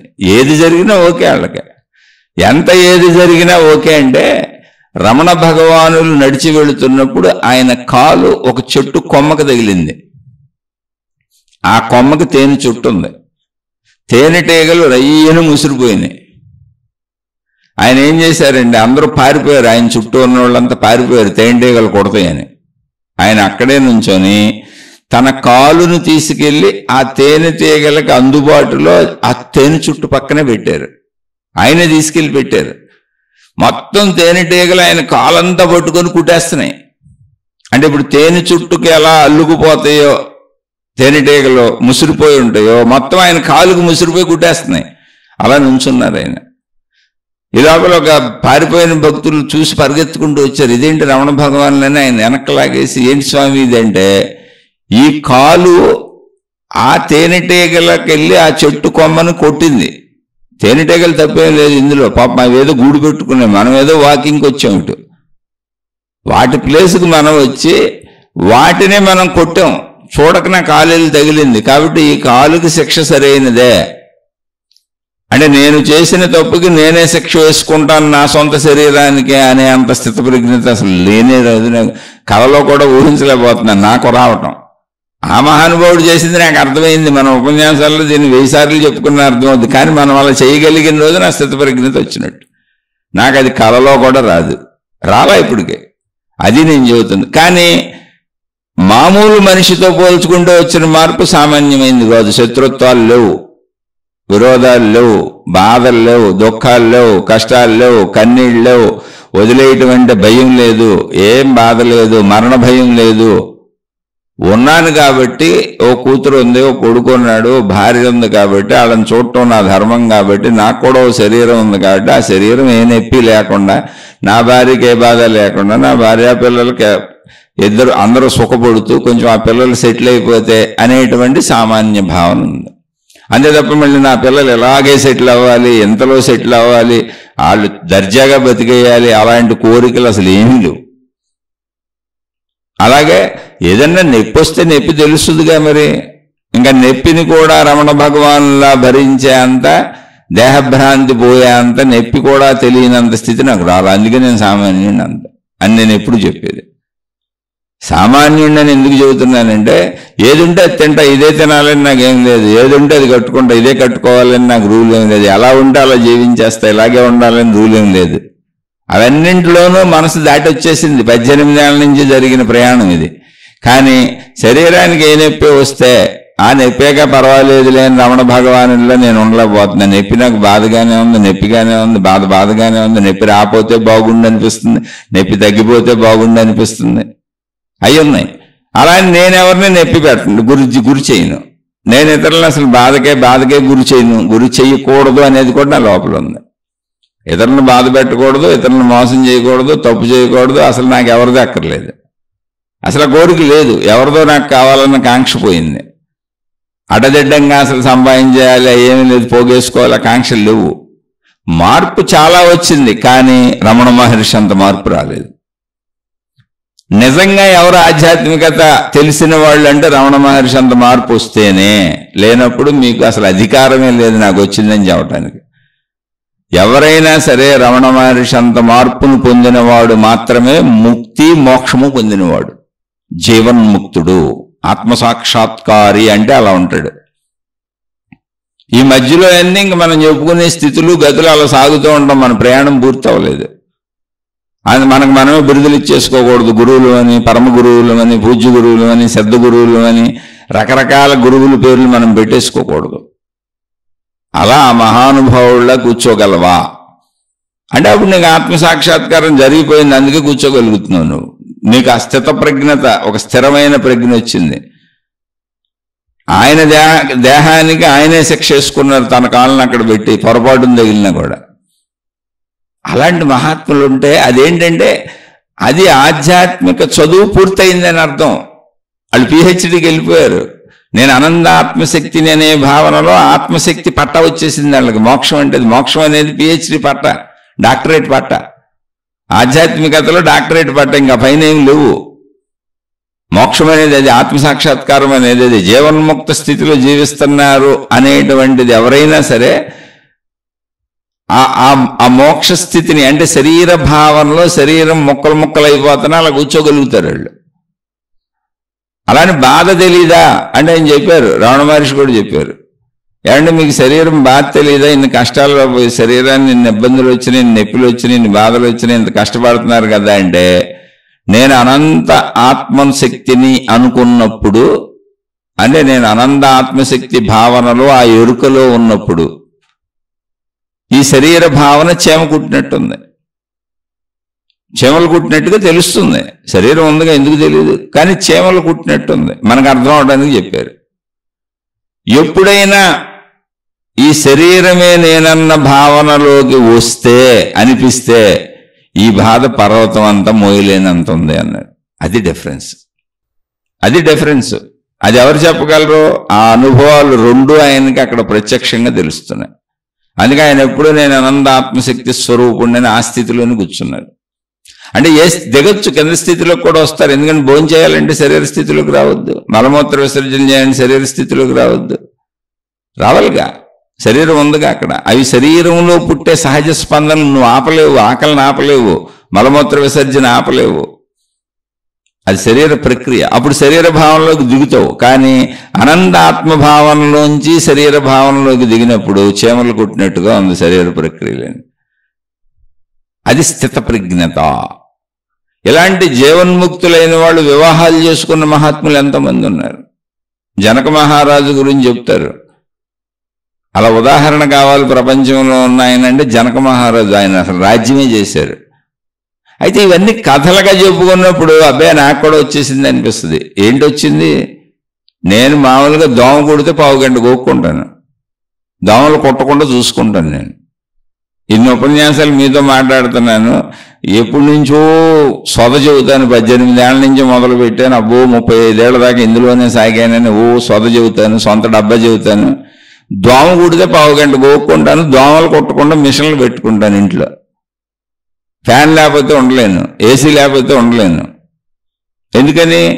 శరీర భావం పోలా. అందుకే సామాన్యుణ్ణి అని ప్రతి శీర్షికలో 1000 సార్లు చెబుతాను. సత్యం అది. ఇలా వాగేసిన వాళ్ళందరూ గురువులు మహాత్ములు గొప్పవాళ్ళని మీరు అనుకోవటం వల్లనే ఇక్కడ పెద్ద పెద్ద మతాలు గీతాలు ఏర్పడి ప్రమాదాలు జరిగిపోతున్నాయి, కొట్టుకు చచ్చిపోతున్నారు. అసత్యాన్ని సత్యం అనుకుని నమ్ముతున్నారు. చెప్పేవాడంతా వచ్చినోడు కాదు, ఆని గుర్తుపట్టగలిగినోడికి అంతా భాష వచ్చినట్టు కాదు, ఏని గుర్తుపట్టగలిగినోడికి అంతా భాష వచ్చినట్టు కాదు, భాష మీద పట్టు వచ్చినట్టు కాదు. భాష మీద పట్టు అనేది అనంతం. ఒక రచయిత తన నైపుణ్యాన్ని ఎప్పటికీ పెంచుకుంటానే ఉంటాడు, రాస్తున్న కొద్దీ నైపుణ్యం పెరుగుతూ ఉంటుంది, పూర్తి అవ్వదు. అలాగే ఆత్మజ్ఞాన స్థితి అనేది అత్యుత్తమమైనటువంటి స్థితిగా ఒక రమణ మహర్షి స్థితి వరకు వెళ్ళిపోతే తప్ప అది పూర్తి అవడం లేదు అక్కడ. అది మీరు వెళ్ళి చదువుకుంటే రమణ మహర్షి స్థితి అంటే ఇప్పుడు శీర్షికలో చదివితే కుదరదు, వెళ్ళి ఆయన గ్రంథాలు చదువుకోండి. అసలు ఏంటి రమణ మహర్షి స్థితి అని? ఒక రామకృష్ణ పరమహంస స్థితికి వెళ్తే తప్ప పూర్తి అవ్వదు. అప్పుడు అది ఎలా వెళ్ళారు రామకృష్ణ పరమహంస? చదువుకోండి, ఆయన ఉన్నాయి, ఆయన చరిత్రలో ఆయన ఎన్ని సాధనలు చేశారు, ఎలాంటి సాధనలు చేశారు, ఎటువంటి స్థితికి చేరుకున్నారు అంటే తన సొంత గొంతులో రామకృష్ణ పరమహంస ఎటువంటి స్థితికి చేరుకున్నారంటే తన శరీరంలో తన సొంత గొంతులో క్యాన్సర్ పుండు వచ్చి అక్కడ ఆ పుండులో పురుగులు చేరి కనీసం ద్రవ పదార్థాలు కూడా మింగలేక ఇంకా భోజనం మాడి దేవుడెరుగు నానా అవస్థలో పడుతూ నీరసించిపోయి శుష్కించిపోయి విపరీతమైన బాధకు లోనవుతూ తల్లడిల్లుతున్నప్పుడు కూడా ఏంటి శరీరం ఆయన తన గొంతులో ఉన్న పుండులోంచి ఒక పురుగు కింద పడిపోయింది. మళ్ళీ ఆ పురుగును తీసి ఆ పుండులోనే పెట్టారు ఆయన. ఎందుకో తెలుసా? ఆ పురుగుకి పుండే ఆహారం. అదేంటండి అంటే ఉన్నదంతా ఆత్మశక్తి అయితే పురుగు ఆత్మశక్తి కాదా? మొత్తం జగన్మాత అయితే జగన్మాతకి భిన్నంగా ఇక్కడ ఏముంది అనేటువంటి భావాన్ని స్థిరపరుచుకోవడానికి ఆయన తన జీవితకాల పర్యంతము సాధనలు చేశారు. అలా సాధన చేసి ఆ సంపూర్ణత్వాన్ని పొందేశారు. ఇక శరీర భావాన్ని అధిగమించేసి నేను అనంత ఆత్మశక్తి స్వరూపం, ఉన్నదంతా ఆత్మశక్తి స్వరూపం అనే భావాన్ని ఆయన ఎంత సాధన చేశారంటే తన శరీరంలో పుండుగా ఉండి తననే కొరికేస్తున్న పురుగుని అదే పుండులో పెట్టగలిగారు. దోమ కొడితే భరించలేను నేను, ఈగ వాలితే భరించలేను నేను, కరెంటు పోతే నిద్ర పట్టదు నాకు, లేచి కూర్చుంటాను. మంచి ఎండలు పెరిగిపోయినంటే ఏసీ వేసుకోవాలి. నేను సామాన్యుడిని కాక నేనేమవుతాను? అందుకని నేను ఉన్న సత్యమే చెబుతున్నా. మీరు కూడా సామాన్యులే, మీ పరిస్థితులు ఏంటో చూసుకోండి. ఇవన్నీ అధిగమించి వాళ్ళలా ఉండగలిగితే ఖచ్చితంగా మీరు గురువు అనే పదానికి అర్హులు, ఖచ్చితంగా మీరు జీవన్ముక్తులు. అప్పుడు పెట్టుకోండి బోర్డులు. ఈ లోపల ప్రజల్ని దప్పుదో పట్టించబాకండి, మోసాలు చేయబాకండి. ఎందుకంటే అది మహాపాపకార్యం. పాపకార్యములలోకెల్లా అతి మహాపాపకార్యం ఏంటంటే జ్ఞానపరంగా, దైవపరంగా, ఆధ్యాత్మిక పరంగా తన స్వస్థితి అయినటువంటి, తన స్వస్వరూపమైనటువంటి, తనలోనే ఉన్నటువంటి తన జ్ఞానమును, తన స్వీయ జ్ఞానమును, ఆత్మజ్ఞానమును, ఆధ్యాత్మిక చదువును, నేనే అనంత ఆత్మశక్తి స్వరూపుడను స్వరూపురాలను అని నాలోనే ఉన్న నా జ్ఞానమును తెలుసుకోనివ్వకుండా మనుషుల్ని మహిమల పేరుతో, మాయల పేరుతో, మతాల పేరుతో, దేవుళ్ళ పేరుతో పక్కదోవలకు తీసుకెళ్లిపోయే వాళ్ళందరూ చేసే అంత మహాపాపం ఇంక ఈ ప్రపంచంలో ఉండదు. అది ఘోర పాపం, ఘోర నేరం. దానికి ఏ శిక్షలు అనుభవించాలో తెలియదు. అలానే మతాలు, మార్గాలు, గురువులు, దేవుళ్ళు, దైవ విధానాలు, సాధనలో అన్నీ కూడా నీ స్వస్వరూపాన్ని నువ్వు తెలుసుకునేలా నిన్ను నీ లోపలికి పంపే విధానంలో జ్ఞాన మార్గంగా చక్కగా నిన్ను ఉద్ధరిస్తూ, నీకు మంచి నేర్పుతూ, నీలో మంచిని పెంచుతూ, నీలో గుణమార్పు జరుగుతూ, నిన్ను నువ్వు తెలుసుకునేలా నీ వైపు నడిపిస్తూ ఉంటే అన్నీ మంచివే, అన్నీ కరెక్ట్, అన్నిటినీ అనుసరించవచ్చు. అందుకని మీరు ఎవరిని ఎక్కడా ప్రలోభాలకు లోనయ్యి ఎవరిని ప్రలోభ పెట్టకండి. నేనేదో అయిపోయానని అనుకోబాకండే, విన్నంత మాత్రాన్ని నాకు తెలిసిపోయిందని అనుకోబాకండే. వినటం వేరు, చూడటం వేరు. ఆ అనే అక్షరాన్ని చూసి దీన్ని ఆ అంటారని విని దాన్ని ఎక్కడో గోడ మీద ఎవరో రాస్తే గుర్తుపట్టేసి అదిగో ఆ నాకు తెలిసిపోయింది కాబట్టి నాకు భాష అంతా వచ్చు అనుకుంటే అది మీ భ్రమ, మీ పొరపాటు. అందుకని ఆధ్యాత్మికతలో ఎప్పుడైతే మన స్వస్వరూపమైనటువంటి నేను అనేటువంటి ఈ శరీరం ఏదుందో, ఈ శరీరం నిజము, ఇది అబద్ధం కాదు. కానీ ఈ శరీరము ఏ స్థితులకు లోనైనా, ఎటువంటి స్థితులకు లోనైనా నేను దాన్ని జ్ఞానంతో భరించగలిగి నేను అనంత ఆత్మశక్తిని. ఎందుకంటే శరీరం మరణానికి వెళ్ళిపోయేదే. నేను దాన్ని ఎలా నిలిపి ఉంచినా అది మరణానికే వెళ్ళిపోతుంది. కనుక దీనికి వచ్చే ఏ స్థితినైనా నేను జ్ఞానపరంగా స్థిరమైన ప్రజ్ఞతో నేను నిలబడగలిగితే, అనుభవించగలిగితే, ఆ దుఃఖము లేనటువంటి దుఃఖరాహిత్య స్థితికి వెళ్ళగలిగితే అది మోక్షము. అది ఆధ్యాత్మికతలో ఆఖరిగా చదువు పూర్తయిపోవటం. అప్పుడు నీకు పట్టా ఇచ్చేశారు మోక్షము అని, డాక్టరేట్ ఇచ్చేశారు. అదే ఆత్మసాక్షాత్కారం. అప్పటి వరకు సామాన్యులమే. అందుకని నేను ఎప్పుడూ సామాన్యుడినే. నాది ఒకవేళ విని మీరు మళ్ళీ నేను ఏదన్నా అయిపోయానేమో అని అనుమానం తెచ్చుకొని మళ్ళీ నేను చెప్పేది, ఒకవేళ నేను చెప్పే దాంట్లో నేను అసలు జ్ఞానినే కాదు, అంత స్థితప్రజ్ఞతే లేదు, శరీర భావంలోంచే బయటకు రాలేదు, కానీ విషయం అర్థమైంది, ఏదో కించిత్తు కోపతాపాలు, ఈర్ష్యలు, అసూయలు కొద్దిగా పోయినాయి, కించిత్తు అంతే, అయ్యే కొద్దిగా పోయినాయి, మిగిలిన అన్నీ అలాగే ఉన్నాయి. నేను చెప్పేది సంపూర్ణ నిజం ఎలా అవుతుంది అసలు? కాబట్టి నేను చెప్పేది నమ్మకండి అని నేనే చెబుతాను. ఎందుకని ఇందులో ఉన్న మంచిని మాత్రమే తీసుకోండి. ఇందులో చెడు ఉంటే, ఎక్కడైనా డొల్లుంటే నేను చెప్పే దాంట్లో సంపూర్ణత ఉండకపోవచ్చు. నేను రమణ మహర్షి అంత స్థితప్రజ్ఞుడిని కాదని చెబుతున్నాగా, సామాన్యుడిని అని చెబుతున్నాగా. రామకృష్ణ పరమహంస అంత గొప్పవాడిని కాదు, అంత శరీర భావాన్ని పోగొట్టుకునే స్థితే లేదు, ఫ్యాన్ లేకపోతేనే ఉండలేను, దోమ కూడితేనే ఉండలేనని చెబుతున్నాగా. కాబట్టి నేను చెప్పే విషయాలలో పొరపాట్లు ఉంటే ఉండవచ్చు. ఒకవేళ పొరపాట్లు ఉంటే అందులో మంచిని మాత్రమే తీసుకోండి, మీరు ఆచరించగలిగిన దాన్ని మాత్రమే తీసుకోండి. చెడు ఉంటే దయచేసి నన్ను క్షమించి వదిలేయండి. ఎందుకంటే నేను అల్పుణ్ణే, నాకు అంత జ్ఞాన సంపూర్ణత రాలేదు, ఆ ప్రయత్నంలో ఉన్నాను. మరి ఎందుకయ్యా మాట్లాడుతున్నావు అంటే, నేను ఆ ప్రయత్నంలో మహాత్ములు అందించినటువంటి ఈ జ్ఞానామృతాన్ని తాగుతూ, ఆధ్యాత్మిక చదువుకుంటూ, ఆత్మజ్ఞాన చదువుకుంటూ నన్ను నేను కొద్దిగానైనా అందులో నడిపించుకుందామని వెళుతున్నాను. ఖచ్చితంగా నడిపించుకున్నానని చెప్పగలను. ఎందుకనంటే కీర్తి ఆసక్తి పోయింది, ధనాసక్తి పోయింది, కోపతాపాలు పోయినాయి, శత్రుత్వం పోయింది, ఎవరి మీద ఎటువంటి విరోధ భావనలు ఉండవు. కానీ నా శరీరం వరకు నొప్పి లేకుండా నా పిల్లల వరకు ఏదో ఎంత సెటిల్ అయిపోయి ఏదో నా భార్య జీవితం నా బాధ్యతలు నేను తీర్చుకుంటూ అని మా వరకు వచ్చినప్పుడు ఆ భావం అలా మిగిలే ఉంది. ఇబ్బంది పడకూడదని ఉంది, బాధపడకూడదని ఉంది, కొంచెం అలా సాగిపోతే బాగుండని ఉంది. అలా సాగనప్పుడు బాధ కూడా వస్తుంది. అందుకని చెబుతున్నాను, నేను సామాన్యుడినే. కాబట్టి మన అందరం ఇలా నా గురించి నేను చెప్పాక మీరే ఆలోచించుకోండి, మీరు ఏ స్థితిలో ఉన్నారో. చాలా మంది వినేవాళ్ళు నాకంటే ఉత్తమ స్థితిలో ఉన్నవాళ్ళు ఉండి ఉండవచ్చు, అది కూడా చెబుతున్నా. కాబట్టి మీరు ఉన్న స్థితిలోంచి నిదానంగా స్లోగా అది మొక్క ఎదిగినట్టుగా ఉంటుంది, ఒక మానవ శరీరం ఎదిగినట్టుగా ఉంటుంది జ్ఞాన ఎదుగుదల. అది ఊరికనే టప్పని వచ్చేసేది కాదు, పుస్తకం చదివితే అర్థమైపోయేది కాదు, ఎవరో ఒక ఉపన్యాసం వింటే వచ్చేసేది కాదు. జీవిత పర్యంతము సాగుతూనే ఉంటుంది. జన్మలు ఎన్ని జన్మలు పడుతుందో తెలియదు, లేదా ఈ జన్మలోనే రావచ్చు.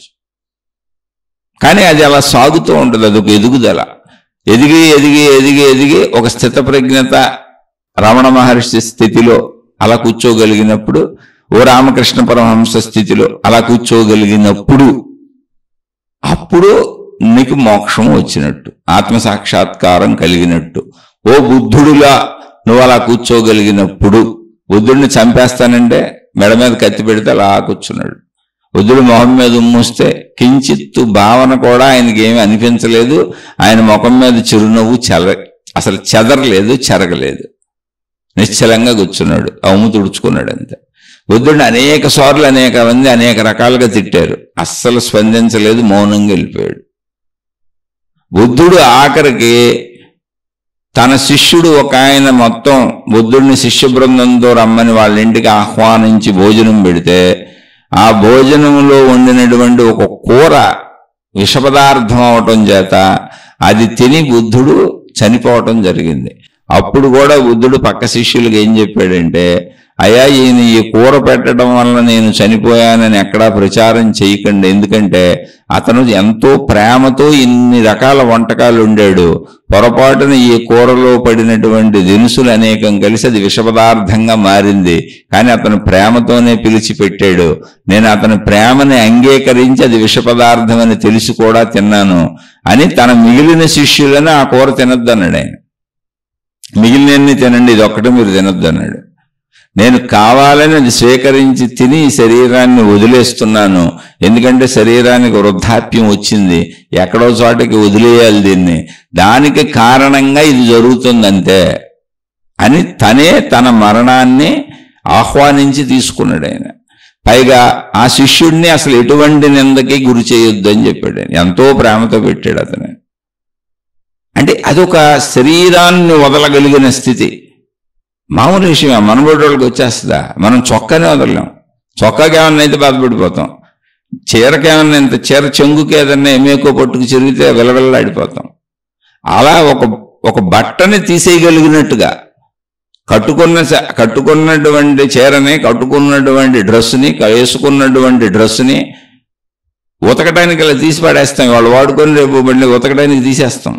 అంత ఈజీగా శరీరాన్ని వదిలేంత స్థితి ఆత్మశక్తి ఎరుకలో ఆ డాక్టరేట్, మోక్షం అనే డాక్టరేట్, నిర్వాణం అనే డాక్టరేట్, ఆత్మసాక్షాత్కారం అనే డాక్టరేట్, అహం బ్రహ్మస్మి అనేటువంటి అనుభవ డాక్టరేట్ పొందిన వాళ్ళకు వస్తుంది. ఆ స్థితికి వెళ్దాం. కానీ అది పొందేశామని, మేము అది అయిపోయామని కళ్ళబొల్లి కబుర్లు చెప్పి ప్రజల్ని మోసం చేయొద్దు. ఇప్పుడు ఈ ప్రశ్న వరకు మా సోదరి అడిగింది ఏంటంటే, మీరు ప్రజలలో గడిపిన జీవితం అంటే మీరు జీవితకాల మౌనం పెట్టుకోవడానికి, మౌనానికి ముందు జీవితం, మౌనానికి తర్వాత జీవితంలో అనుభవాలు ఏంటి అంటే, అసలు అనుభవం అనేది జీవితంలో నిత్యం సాగుతూనే ఉందండి. మౌనం వలన ప్రత్యేకంగా జరిగింది ఏంటంటే సమయం మిగిలింది అంతే. కానీ మిగిలిన సమయం కూడా ఇప్పుడు కాబట్టి ఉపయోగించుకోగలిగాను నేను.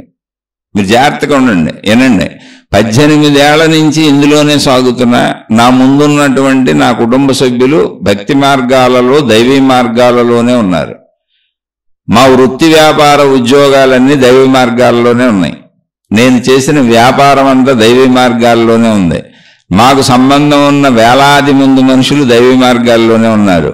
మా దగ్గర పనిచేసేవాళ్ళు రోజు 50-60 మంది ఎక్కడే ఉంటారు అన్నోళ్ళు చేస్తున్న పనులు దైవ మార్గాల్లోనే. నాకు అసలు కలిగిన ఇంట్రెస్ట్ ఇవన్నీ అందులోంచే కలిగి, అది నా ఇంట్లోనే ఉండటం వల్ల, నా ముందు పెద్దోళ్ళు చేయటం వల్ల ఆ దైవ ఇంట్రెస్ట్ కలిగి నేను ఇంకా అనేకంగా తిరగటం మొదలుపెట్టాను. అసలు ఈ గురువులేంటి, ఈ మహాత్ములేంటి, ఈ మతాలేంటి, ఈ విధానాలేంటి, ఈ పద్ధతులేంటి అని తిరుగుతూ మొత్తం ఇది చేసుకుంటూ అది చేసుకుంటున్నా. అలా తిరుగుతూ అన్నీ తెలుసుకుంటూ, అన్నిటి గురించి తెలుసుకుంటూ రమణ భగవానులు ఈ మార్గ ప్రయాణంలో రమణ భగవానులు తగిలినప్పుడు అంటే రమణ భగవానులు శరీరంతో ఉండి నాకు కనపడ్డారని కాదు, వారి పుస్తకాలు, వారి మార్గము ఇవి తగిలినప్పుడు మళ్ళీ అన్నీ తెలుసుకుంటూ అరుణాచలం వెళ్ళి అసలు ఆ పుస్తకాలు చదివినప్పుడు ఆత్మజ్ఞానం అనే సబ్జెక్టులోకి వచ్చాను. అప్పటి వరకు మామూలు నేను అందరిలాగానే మతములు, మార్గములు, విధానములు, దేవుళ్ళు, గురువులు ఇలాగే సాగాను. ఆ ఆత్మజ్ఞానం ఏంటని తెలుసుకుందామని ప్రయత్నించినప్పుడు అక్కడి నుంచి మళ్ళీ ఆత్మజ్ఞాన గ్రంథాలు వరుసగా శంకరాచార్యుల వారి నుంచి ఎంతమంది రచించారో అన్నీ చదువుకుంటూ వచ్చాను. అక్కడి నుంచి తత్వం అర్థం అవుతూ వచ్చింది.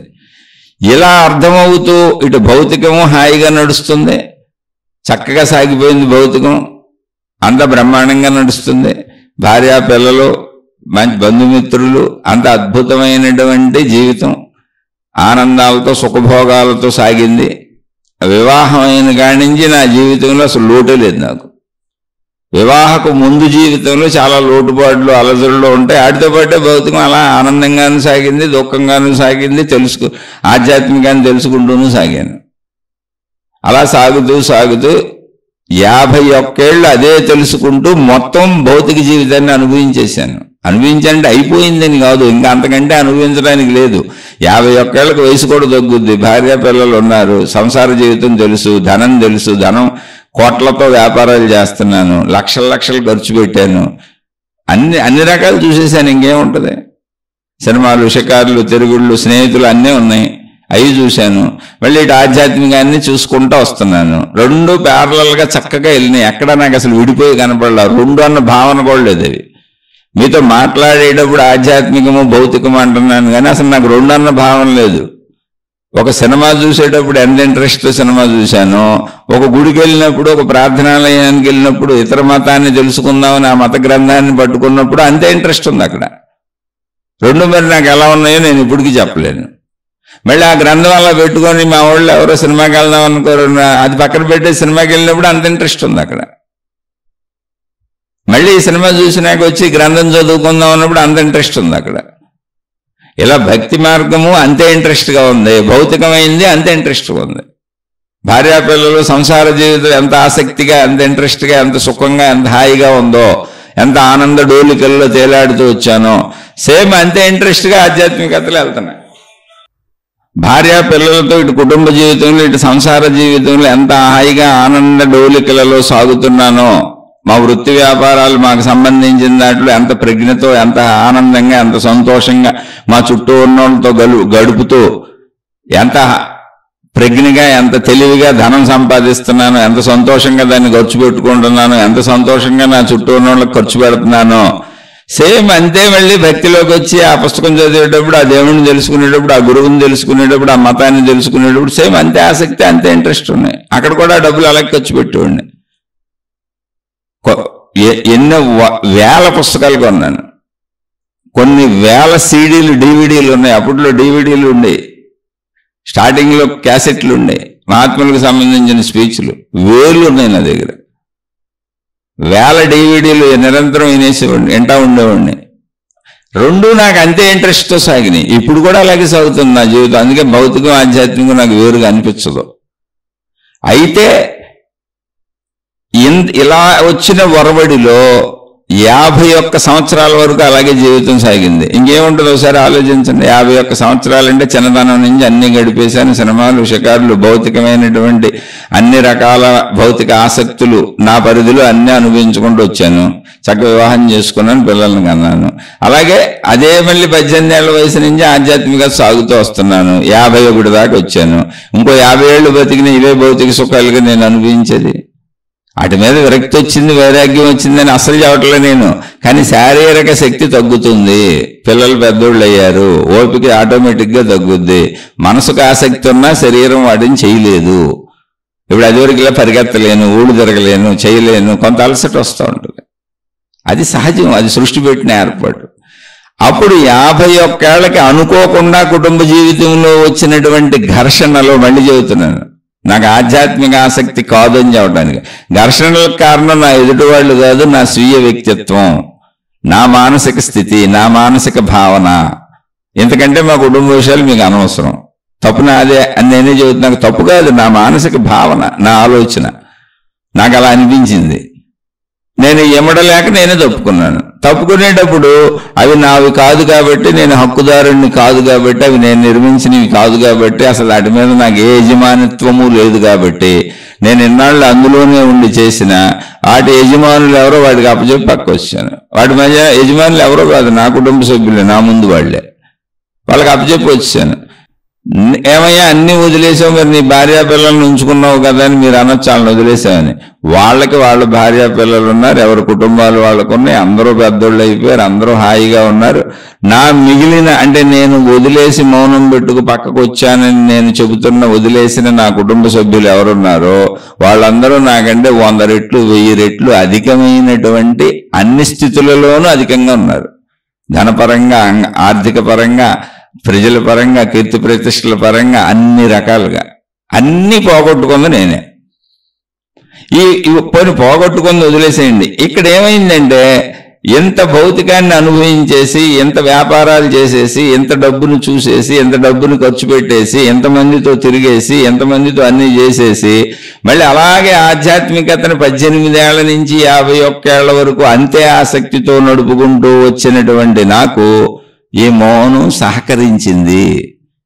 ఎందుకని ఇంతకుముందు టైం లేదు ఆ అనే అక్షరాన్ని దిద్దుకోవడానికి. ఏ అని పలక మీద రాసిచ్చారు మాస్టరు, దిద్దటానికి టైం లేదు.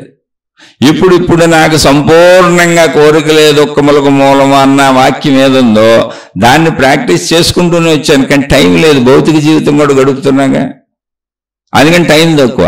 ఈ మౌన జీవితంలో మొత్తం మిగిలినవన్నీ వదిలేసి ఓన్లీ భార్యా పిల్లలు కూడా ఎక్కడో చదువుకుంటున్నారు. మా అమ్మాయి లేదు, ఎంఎస్ చేసుకుంటుంది, ఎక్కడో చదువుకుంటుంది, ఈ సంవత్సరం పూర్తయిపోయింది. మా అబ్బాయి ఎక్కడో జాయిన్ అయ్యాడు, అందరూ దూరంగానే ఉంటున్నారు. నేను నా భార్య ఉండేది ఇంట్లో, నా భార్య తల్లిగారు మా అత్తగారు ఉంటారు. ఆవిడకి అసలు నేను ఏమీ చేయక్కర్లేదు, నా భార్య ఏదో ఆ వండుకొని ఎంత పెడితే సరిపోద్ది. ఆమెకి హాయిగా నా గొడవ నేను ప్రశాంతంగా ఉండటం కుదిరింది. కేవలం వాళ్ళ బాధ్యతలు చూసుకుంటానికి మిగిలిన సమయం అంతా ప్రశాంతంగా ఉండడానికి కుదిరింది కనుకనే మీతో ఈ శీర్షికలు పంచుకోవడం అనేది 3.5 ఏళ్ల నుంచి మొదలుపెట్టాను. ఒక 6 నెలలు కాముగా కూర్చున్నాను.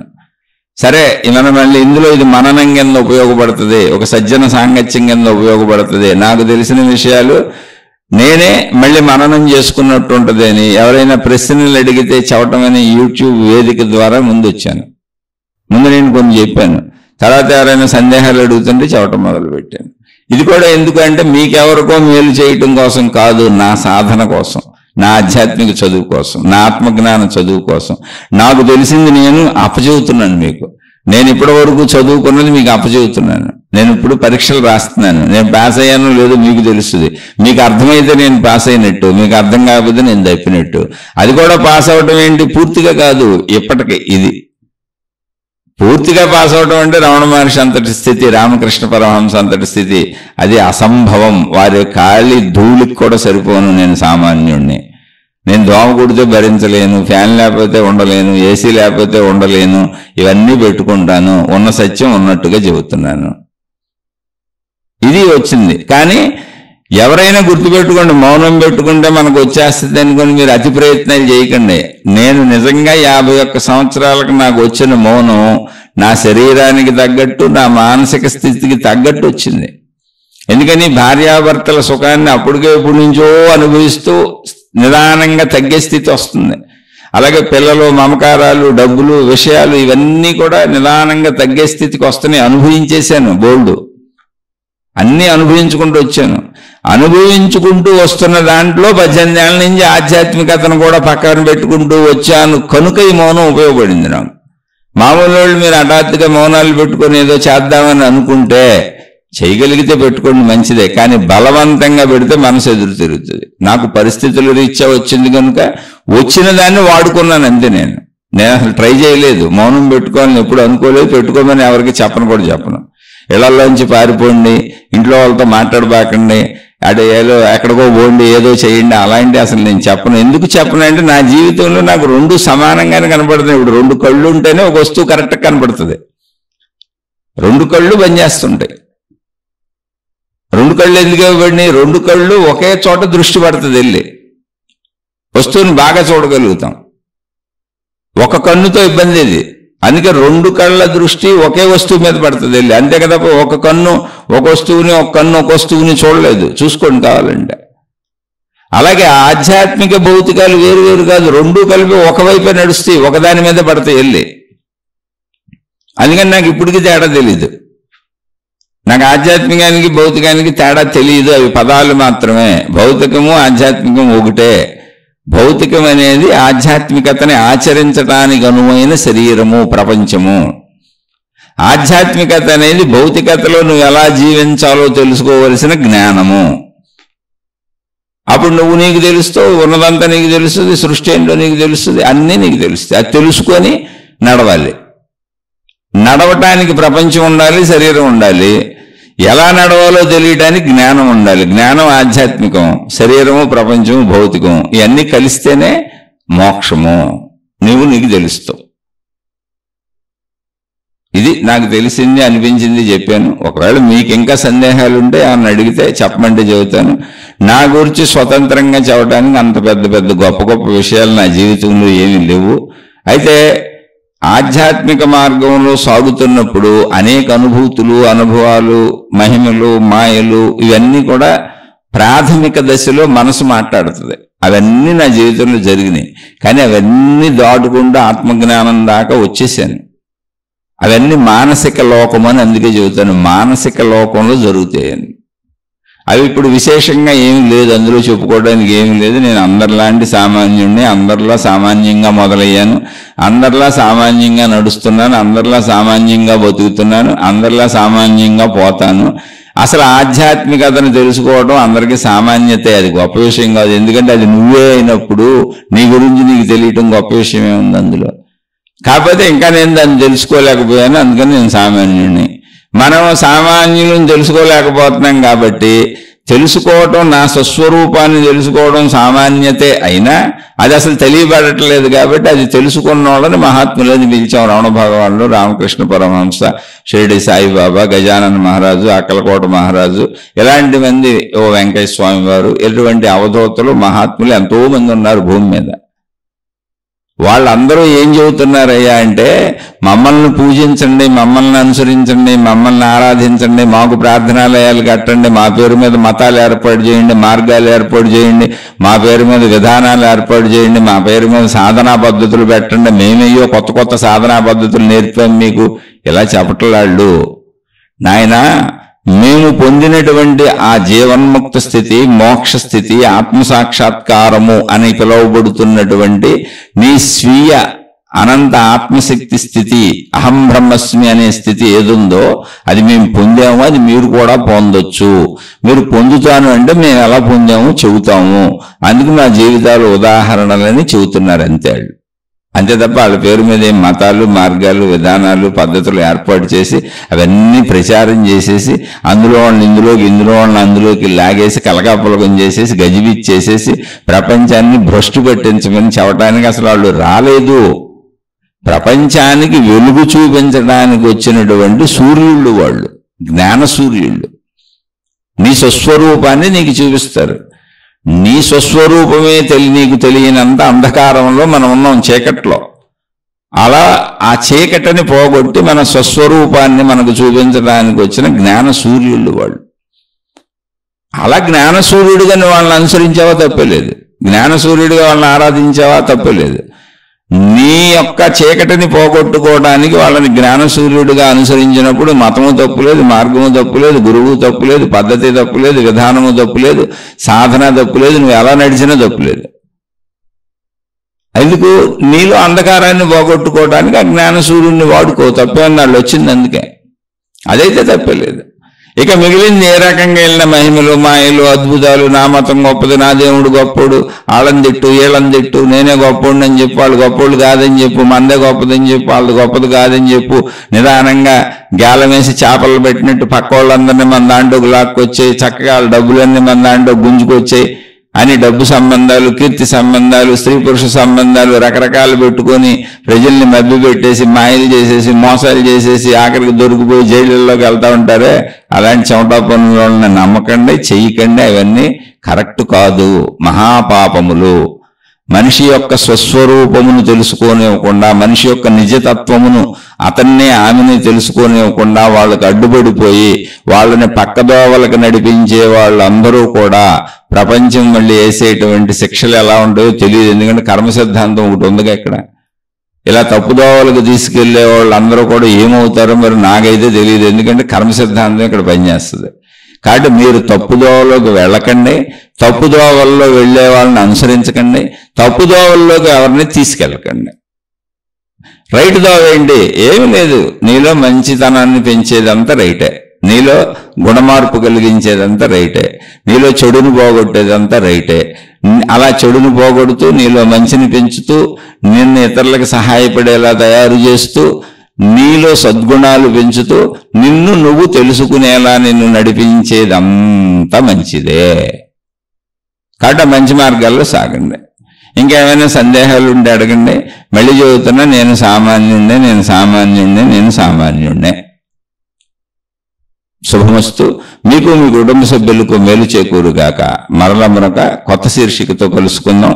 ఎవరికైనా నేను చెప్పింది నచ్చకపోయినా, నువ్వు ఏదో నీ సొంత తోచిని అన్నీ చెప్పావని మీకు అనిపించినా దయచేసి నన్ను క్షమించి వదిలేయండి.